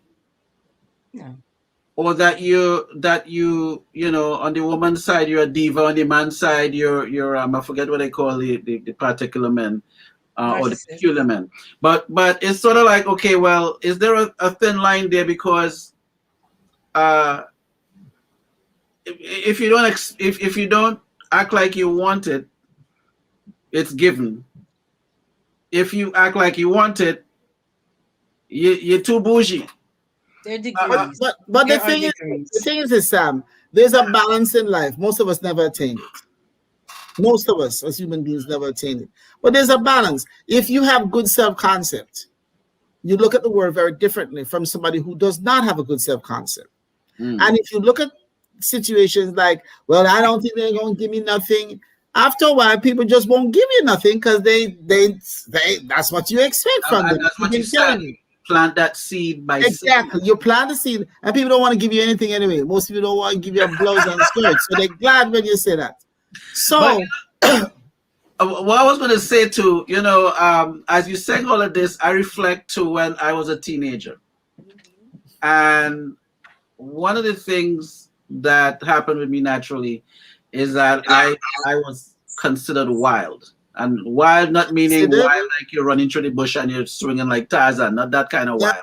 Not that kind of wild. I was a happy, or I in many aspects, I expressed happiness. So I would laugh a lot. I would just do kid stuff, happy things. But in a way it was considered wild, or you know, he laughed too much, or he joked too much, or he this too much, or he that too much. Eventually, but I'm happy I did it. Like as a man looking back at it, I'm happy I did the wild kid stuff because eventually I outgrew it. So now, you know, it's like, okay, if something is like, okay, well, I'm an adult, I'm matured because I did that. But you do know you should have kept some of that, right? I have it. I still love laughing. Oh, okay. You can't give all of it. I mean, I'll, you know, it's like, give me some ice cream and you'll see it. But, but I'm just saying some of those things, you know, as I'm older, so of course now it's a different type of a thing, and you know, so people who haven't seen me in a long time and who felt, well, yeah, he's a joker, he is serious, and he, you know, and they realize, you know, they look at the achievements, then it really blows them away. They're like, really, you did this? But that's because people cannot perceive you in two elements at one time. They have to either see you good or bad, or smart or stupid, or sad or happy.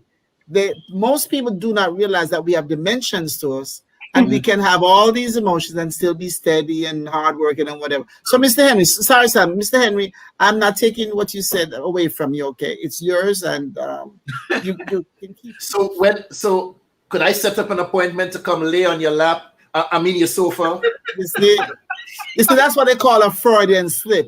I call it a Freudian bra. You got it? That's the slip. I'm glad Mr. Chase is not here to jump on that one tonight. Right? Because that'll be the other dynamic. But the reason why I brought that up is that listening to how Curtis expressed, okay, you know what, I'm not expecting anything. Now, it could have been, now, if he outgrew it, it would have been a different sensation or a different dynamic right. than growing up with the disappointments. And so now he's an adult and he's not, so there's this shell that's there. But there's something that he has to work out. Because something, what happens sometimes, a person says, I don't want anything, I don't want anything. And they're the same people, now I'm not saying you, but the same people, when they don't get anything, so what? Nobody never get nothing. But you say I want nothing. So nobody never get you nothing. So the basic. The key thing is when you don't get something, how do you feel? Are you like, oh, I knew that was gonna happen? What do you feel?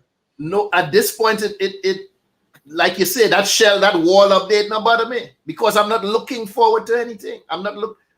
I'm not looking for anybody to come and celebrate and bring me anything and say, oh yeah, because it's like you said, that shell is there, so it just. I think it's attention. Brought down that shell there, but anyway, I don't think it's attention. Right, I don't think it's material with him. I don't think so. I really don't. But I do realize that if you don't get, without being too going too far in, it's about acknowledgement from key people. I think that's important to you. If truth be told, acknowledgement from certain people in your life is important to you on a particular day. And as far as the birthday, I think that the basic premise of a birthday, from my perspective, I'm so glad you were born. I'm so glad we met. I'm so glad you're here. To me, that's just basic. Here's a little token of something. You know what I mean? I don't think it has to be some great. I've known people, especially with young children, who go so far overboard with presents. The child, the next day, unless they kept little notes with what came from whom, the child has no clue. And the simplest toy is what the child will play with. All these fancy, big, ostentatious gifts, that child has no clue. I don't care about the age. Could be a preteen. They don't care about all that big stuff. Little acts, little gestures. I'm so glad you're here, sweetheart. I'm so glad you're here, little baby. I'm so glad you're here. Listen, what you're saying Look what happened. Look what happened some years ago. One of my children, I'll leave them nameless at this point in time, called me at 11:30 p.m. on my birthday. Time. Yeah, I remember. Called me at 11:30 p.m. I said, happy birthday, Daddy. I said, for the half hour that's left? Yes, okay. No, I say, yeah, for the half hour that's left. I said, pay attention to these things. No, no, serious. I said, for the half hour that's left. I said, how come, if you're sincere, how come you never called me this morning? Oi. And say happy birthday for the day for me to enjoy it? Oi. You can't come by my coach. You can't come by my coach. Somebody. Then, hold on, I'm telling you. Then the next one, at some other point in time, call me the day after and say happy belated. What I am trying to say, if this is something that you are concerned about, something that you celebrate, something that's important to you, then where is the effort from you? And the sincerity from you. Hold on. Where is that sincerity from you towards me? Hold on, what I'm saying once again, I come in like an afterthought. So it's like, why even bother? But why are you concerned about half hour, 2 minutes, belated? If you don't care, if you were sincere in your efforts, wait. Call me for morning. No, you project. You don't realize. Time in the day. You Don't do call me care. the day after. You Don't care. call me on Wednesday to tell me have a happy Tuesday. Hold up. For somebody who don't care about it. Do not call me on Wednesday the 5th to tell me have a happy Tuesday the 4th. That's it. Dr. Henry, if the children who will be nameless was given the notion that you care about your birthday, why not? They're not gonna put a little marker in the head to say, you know what, yeah, he really care about this. Don't even worry. I know they just call it on Father's Day. But you care about that either. So not that you had to make any noise. They say a closed mouth don't get fed. But I'm just saying, if they get to know, if a child gets the notion that this thing isn't important to you, then you're gonna get that sort of response. So the fact that they even call you half an hour before should be held in high regard. Like, wow, you remember this? I'm amazed you make it in. Attention seeking. It's not like attention seeking. That's supposed to surprise you. Like, wow, really? But I mean, let's be real. Let's be real. If you don't celebrate this thing, it don't mean nothing to you. Nobody don't call you. Whether they call you 5 minutes to midnight, 5 minutes after, who cares? You don't care. And they've got the message that you don't care about it. So don't worry about it. You see? They never call you. It is important to you. Let me see the importance.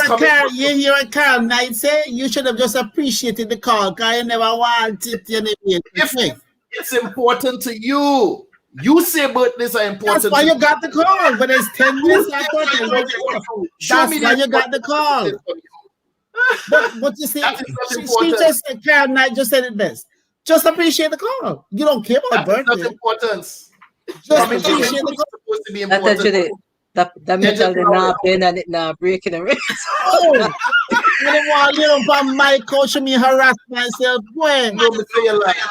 You idiot. The piece of metal I never born last time behind a call. Go ahead. Because in the very idea of not seeking attention, you get an attention. Even right now. Even right now. Do I look like I'm enjoying this attention you're talking about? Well, we are.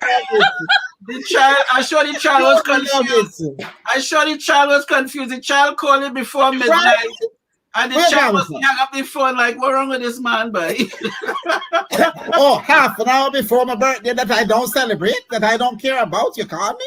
Why you call me half an hour before the birthday I don't celebrate? I don't even care about the birthday. Why you call me half an hour before? I would have served your sauce. I said, okay, last call you get for the birthday family. If it was Seventh-day Adventist, that call would have had to happen before sunset.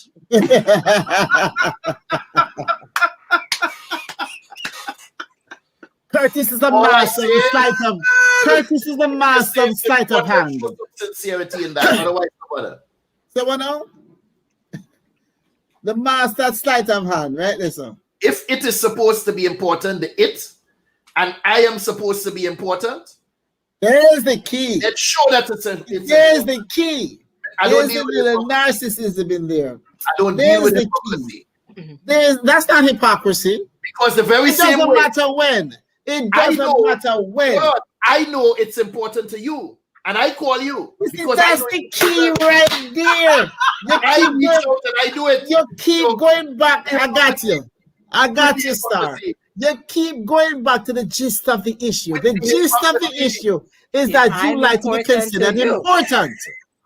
And when somebody calls you late, it diminishes your importance. Let me take you back to another childhood. Let me take you back to another childhood thing, right?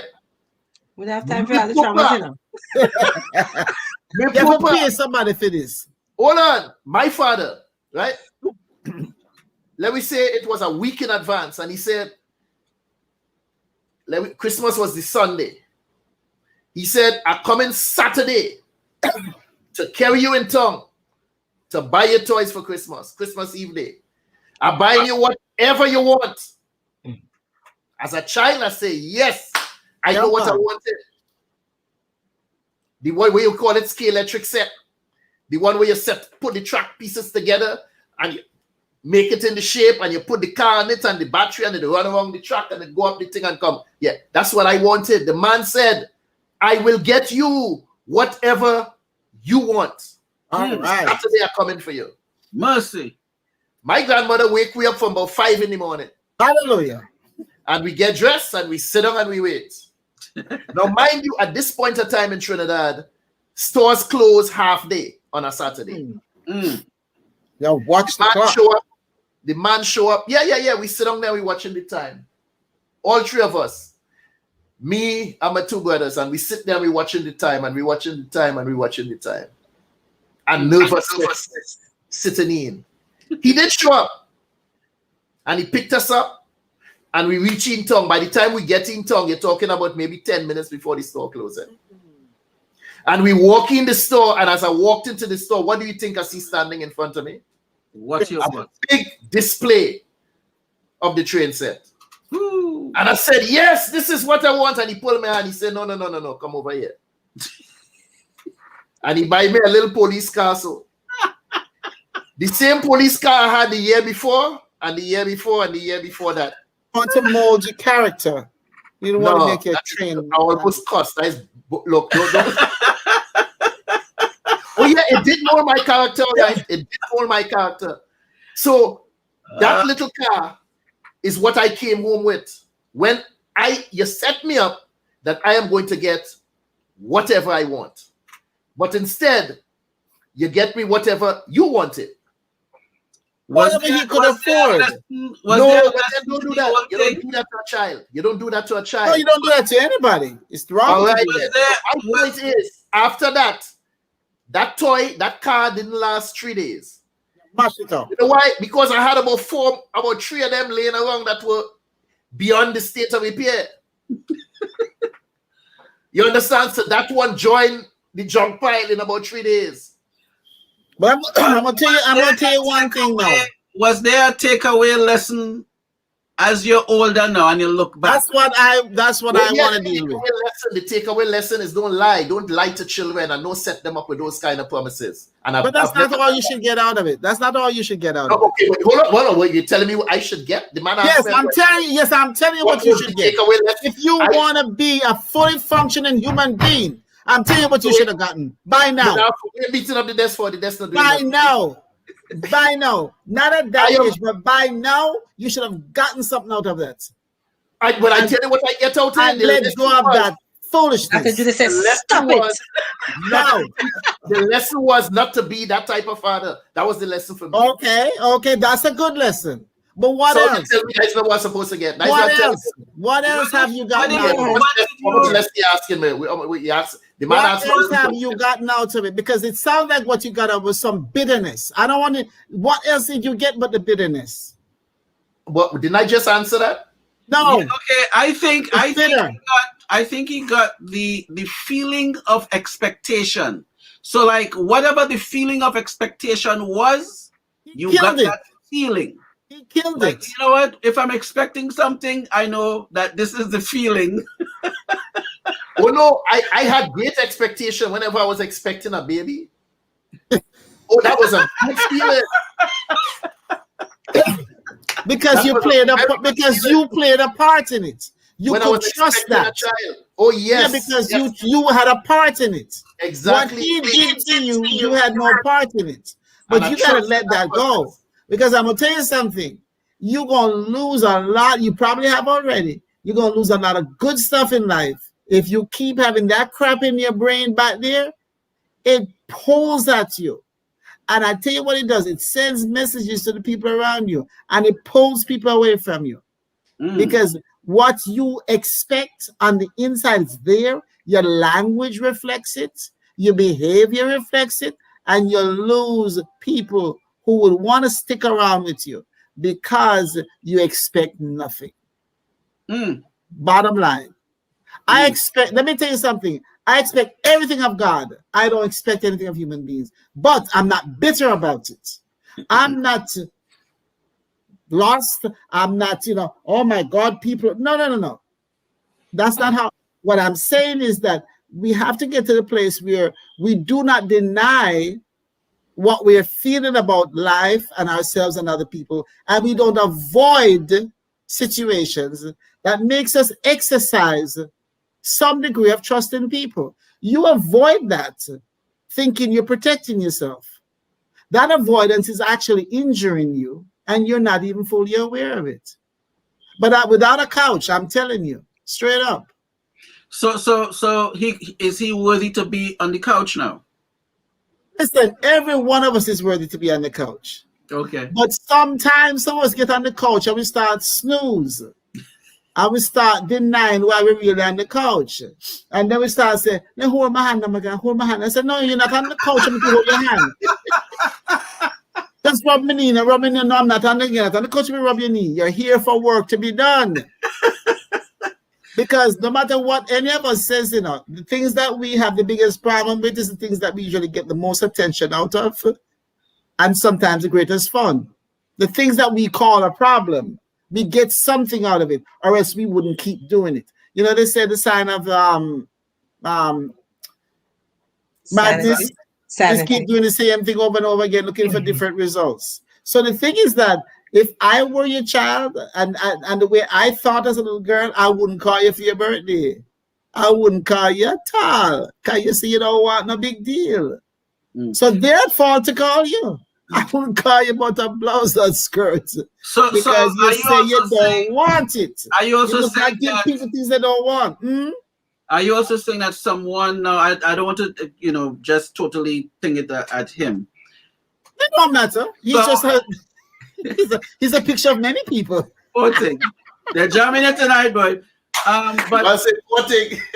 Poor thing. But what I'm saying is, if someone have that tendency, is it somewhat like an energy that will permeate into other areas? I just said it. It does. No. Yes, you're saying it. But what I'm saying is, what would prompt the person to change that attitude or change that outlook? What would cause them to change it is to first admit that something is off, and then desire not to keep repeating this behavior. If you gotta get tired of it. If they're not even aware of that. No, listen, I agree with that. We're not always aware, but we can't help anybody who's not aware. So somebody has to listen. I wouldn't go to the doctor because I'm healthy. I go to the doctor because I think something is wrong, right? Mm-hmm. So if we won't use him, poor thing, as you say, another fella with similar issues. If he came to me, I would say, so what is the problem? What is the presenting problem? What is it that's bothering you? Tell me, talk to me. What is it? Now, if you tell me part of the problem you have, you don't celebrate birthdays, you don't see any reason for it. I grew up not expecting anything. I kept getting this little police car for years and years. I never wanted to be a policeman. I don't know why they gave it to me. I wanted a train set because I wanted to be a conductor on a train. That's what I really wanted. Whatever. And you tell me that, then I have to sit with you and try to figure out, okay, what is this about this that hurts you so much? Because it hurts. Why you keep bringing it up? Why does it hurt so bad? Why are you using present tense? I'm talking to my client. I'm not talking to you. I'm talking to my client. So okay, what if at one point he went and bought the set for himself? Okay, he couldn't get it as a kid. Great question. Before he became the adult, he said, "You know what? I really wanted this train set. My old man was my old man. I love him still. I like this. I want this train set. Let me go and pick up the train set for myself." Okay, guess what? And I think you all already know the answer. The fact is that it's who promised him the train set. And remember, his father didn't promise him the train set. His father said, whatever you want. Yes. Okay? So he never said, I'll buy your train set. He wanted, I'm sorry, not you. My client that I'm talking to right now wants a train set. And so when the father said, whatever you want, he inserted the train set in that little line there. He inserted it in there and said, oh, so I'm going to get a train set because that's what I really said. I can get whatever I want. Nothing is wrong with that. That's perfectly fine. But the problem is that there's no communication to confirm this. It's not that he said to his father, so Dad, I want a train set. Can I get that? Then at that, no, he's a child. I'm sorry, not you. This client I'm talking to was very young at the time. So they wouldn't have that kind of wisdom to say, Dad, what I want is a train set. Can I get, you say I can get whatever I want. Can I get a train set? No, because what the child, remember what the father represents. The father represents love and kindness and I'm not talking to you. The position of the father, okay, whether you receive it or not, that's what it comes under. Loving, caring, kind. That's what father comes under. So this client of mine is feeling, oh, well, my father says whatever I want. Now, in the past, he has not been really giving me what I want, but hey, maybe this year will be the year I get what I want. So I built up in my head, Father don't know about train sets, but you do. And Father come just in time for the store them to close. Not a lot of strategy. Not a lot of discussion goes on. Father don't just have enough time. Pick up that. Because if you come too early, they have to dicker in. I want that. And so Father said, listen, let's make it simple. I have $5. One of that, you get one, you get one. Let's go. Store shut up. But the child doesn't process all of that. The child is saying, I didn't get my train. I didn't get the train. And so what the child does, he or she builds up in their head what expectations mean. It means crap. But the child doesn't realize that it also needs communication to get what you want. You can keep expecting things of people, but if you never tell them what you want, there's a difference. So what I'm saying is that does that child have a chance to grow out of that? Of course, that's a choice. You can learn to forgive your father for whatever reason why he did what he did. And then some people buy the train set, not my client, because he's too angry to buy the train set. My client would not buy the train set. I will show him how to blast the train set. You promise to give it to me, and if you're dead, I'm going to dig up and make you give it to me. I want a train set from you. Because if I buy it for myself, it don't mean the same thing. I want it from the person who was supposed to be my provider. The person who said, I'll get you anything. Because that is meeting expectations. That's making me feel loved as a child. That's making me feel you're really my father because you said I can get anything and I got the desires of my heart. Buying it for yourself never quite fulfills it. No, okay. So this is the alleged hypothetical situation. What the if, patient that I see, yes. Yeah. What if the father was not available to even have that conversation? Listen, one of the things that, and this is very practical, I might not make any sense to you. One of the things that I have learned to do as an individual to make my life easier to live and less burdensome is to forgive people in absentia. Whatever my father didn't do because he couldn't do it financially or whatever, I do not hold him to that. I don't do it to my mother either. So the bottom line is for me, I want to be healthy. So I freed them so I can be free. And if I want a train set bad enough, I'm sorry, I'm confusing the client and myself now. If there whatever it is that I want, I have to go get it to satisfy that thing in me. But what people don't understand is not the thing that you wanted so bad, it's the attention from the person that you wanted. We have a saying in Trinidad, when the fox couldn't get the grapes, he said it's sour. Yeah. They're sour anyway. Yeah, them sour anyway. I ain't got that. And men, a lot of people on the street treat women the same way, right? They stand up there and they call a woman and they say, hey, baby, pretty girl, come here.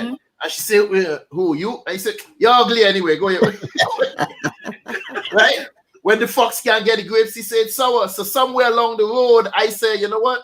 I don't want no stinking train set anyway. Okay. And so I know that's how you are. I probably never went and buy one. I know that's how you are. It. Because it was never, and Karen said it earlier, it was never the train. It was the person giving you the train. That was the whole thing. Because a stranger could come and give you 100 of those same trains, give you all the batteries and everything, and you say, yes, man. And then you turn and say, who are you?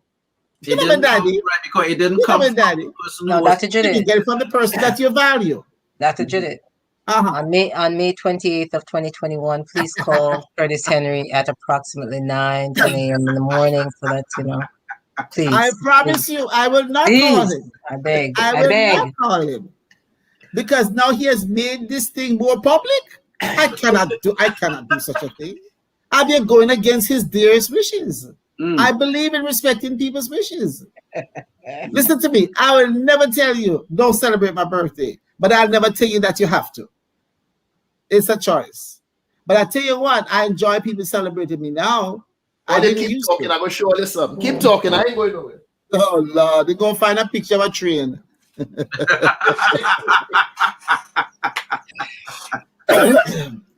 Listen, my oldest brother, our father did something to him when he was a teenager, and he's 75 years old, and he's still talking about it. And my father been dead for 28 years. Wow. I said, then why you never tell him? Why didn't you tell him and ease the stress? You say May 28 at 9 a.m.? 8:30, 9. Oh, better yet, call him May 28 at 12:01. Just when it starts. So, for Dr. Judith, who say that I don't, where you say I don't celebrate and I don't what? What did you say? It's not important to me. I'm going by what you said to me, so don't bother turn around and say what I just said. remember something existed in an old photo album. You know. Hold on, let me show you. You know, you remember it's these? The man who lives in the past. You remember these? No. Everybody had one in the living room. Or a Bible or encyclopedia? A photo album. Oh, photo album. Okay. Yeah, when people come over, you used to pull that out and show them. You really thought he was pulling out a Bible? This is your best friend. You really thought that? No, I still have one. Let me show you some. You could read that. Touchstone, Immortal, High Power.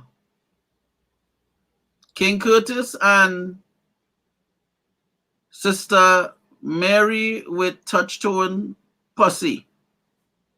Say that word correctly for me now, please. Pussy. And then you in there.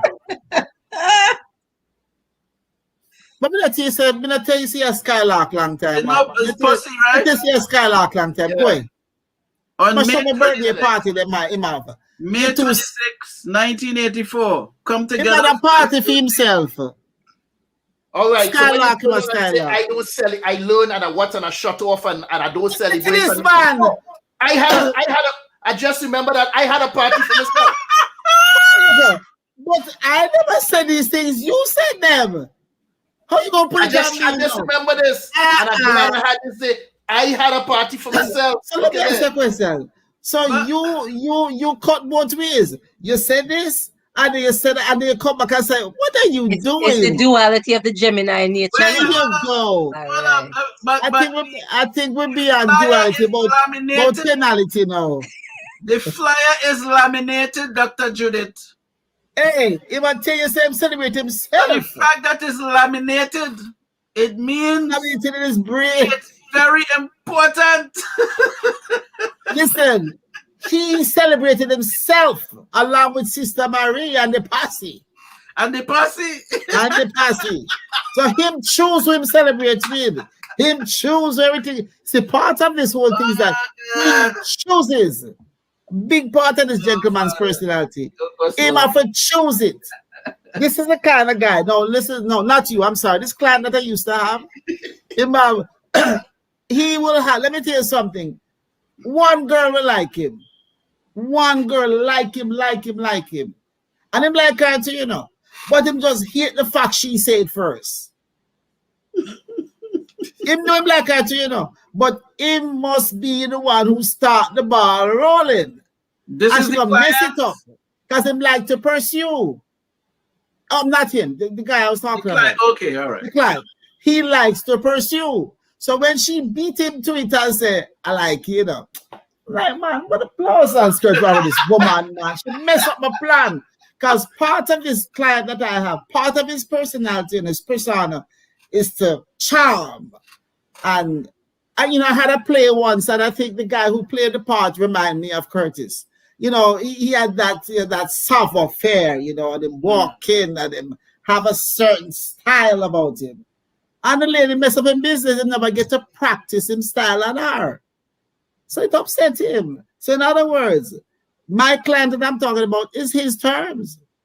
It's his way or the highway. And I done. I want my check in the mail. Matter of fact, I want my cash in the mail. Hold on. Your client had so much charisma. Yes, that the lady was motivated. She couldn't help herself. Like him. She couldn't help herself. But him wanted, you see, he likes to chase. And she messed him up. She denied him. And he had to avoid going into the chase. That sounds like a movie. Don't like Boomerang. So, Dr. Judith, you know, you remember at the start, remember at the start, I tell you take the lead and run things there. So it's your show. This is your show. All right. So all you got, I take my responsibility to ask the questions, to change the topic, to end the show, to do nothing. Well, I tell you one thing.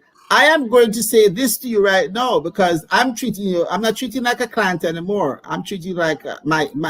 I want to use that word with you. I can't use that word with you. I won't say equal because that's a different story altogether. But I don't know what time you kind of wrap up the show, Mr. Sam Archer. But I think we're coming to that place where we should. Let me ask you a question. No more questions. When you did the play, Dreadlocks Pizza. Oh, this client that I have, yes. What was there one Rasta in the play? Yeah, man. That's what it's called, Pizza Dreadlocks. Pizza Dreadlocks. Yeah. Right. I was just curious. Yeah, man. Where that come from, Father? There is where it came from me. No, but where it come from? Where question come from? But him not here, so we can't get a sound idea about it. But Sam, where you get a name from? No, on one of the previous shows, it was said that the client and Dr. Judith did a play. Sam, you're good. You're good, Sam. Called Dreadlocks Pizza. There you go. You're good, Sam. Yeah, you can work anytime. To, you know, make a connection as what why the But you know something, the story, the idea behind that story is that he was married to a woman who never really and truly checked for the wife thing. She was just kind of there. So she just buy pizza for lunch and dinner and everything. But she denied any real relationship with him. And he knew what was going on, but he avoided facing the truth. So they just kept going at it like they had a real marriage, but it was really a Dreadlocks pizza. A pizza Dreadlocks.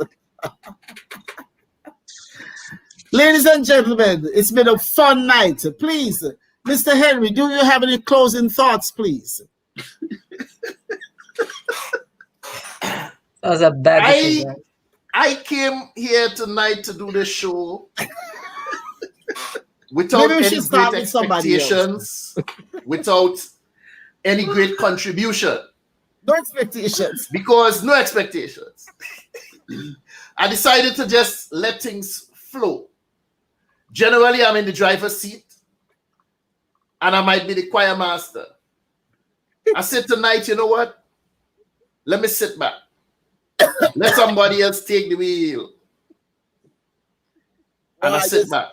Whatever you And for the say. first 20 minutes or so, the men were quiet because the women take the lead and they go on with it. However, I made the mistake and opened my mouth. And suddenly the show switched and it became about me. 14. The lesson I take away from all of this is speak when you're spoken to and answer when you're called. Nobody was talking to me and I went and I put my mouth in the people business and then You put your mouth in the people business. I end up being the client. I end up being on the couch. But Try not it's to all put right. your mouth in the people business, and that will It's all work right. out better for you. Thank you, Mr. Well, Henry. Even the people in the chat. People business. That way, hold up. Is that a special sentence? I repeated what your friend said. What? I repeated what your friend said. You're the one. Put yourself in it. Oh God. Mr. Sam Archer, would you like us to Hold on. I ain't done. Oh, well. The people in the chat and all start to chastise me. Mr. Raymond. Hold on. That's Raymond. Reggie. Reggie. Hi, Reggie. God, Reggie. The man said something like a self-fulfilling prophecy that you should rise above. You know, all the time I see the comment, I know it's you. And you know, I had plans to bring Reggie back on the show. Oh gosh. Look. He coming, man. He coming. Don't worry. He coming. Today, I still am thinking about bringing Reggie back on the show. I even thought Reggie was going to be on the show today, and I was looking forward to it. I know this is the angle he was coming from. He's on the show. All right, me and you will talk, Raymond Richardson. And Carol Knight decided to it being mudded, but I can't even understand. That looked like Chinese to me. That looked like Mandarin. I can't read that. That means it bothered you, Mr. Curtis. You should have appreciated the call. That's what I said. It looked like Mandarin. I didn't understand anything. Yeah. Okay. So, could we please have Mr. Archer to say something? If that was a comment, that is my comment. I done. Thank you. It's appreciated. Mr. Archer, closing thoughts, please. Yes. This was very enlightening. I tried the Trump thing now. You always have the same thing to say, but you know, in a better way. Avoidance. What is it? Avoidance on what? Denial. Avoidance. Can't remember the topic. Very a classic case of it tonight. You know, we had a classic case of it. Yeah. Anyway, go ahead.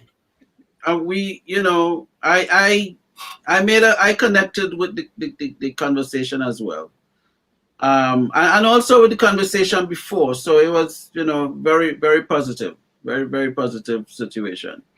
So if you have issues, this is for the viewing audience or listening audience. Dr. Judith is on board. Give her a call and sit on the bench. And that is my 2 cents. Bring your own pillow. And leave the avoidance and denial at home. Miss Forrester, your closing thoughts, ma'am? Oh, Lord. Avoidance and denials comes in so many shapes and shades and sizes, like my earring boards. Sizes.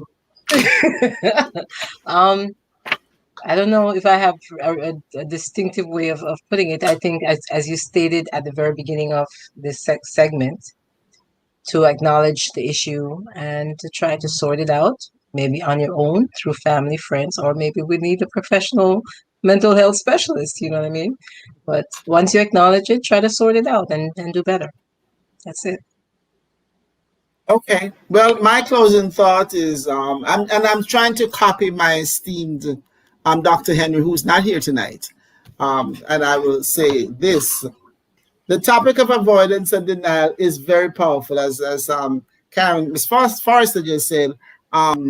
It's a wide topic, and it affects us in so many different areas of our lives. But at the base of it all is or should be a desire to be truthful with self and to not avoid the things in life that make us the most uncomfortable. The things that make us the most uncomfortable usually leads us to the greatest accomplishments, people who have fought against looking at themselves and seeing themselves as they truly are, people who desire to have, for instance, a train set, and they never got it from the person they wanted to get it from. They did what they sublimated that and turned it into something else and got much more out of life than a simple train set. So it's up to us. Do we want to go around avoiding our next move forward and by denying the moves in the past, denying that happened or how it happened or it shouldn't have happened? Because in order to move forward and not avoid, we've got to admit and no longer deny what hurt us, what caused us to have anxiety, what caused us to be uncomfortable. Once we make a decision not to no longer deny, we'll have no desire to avoid. And those are my final words for the night. God bless you all. Till next time.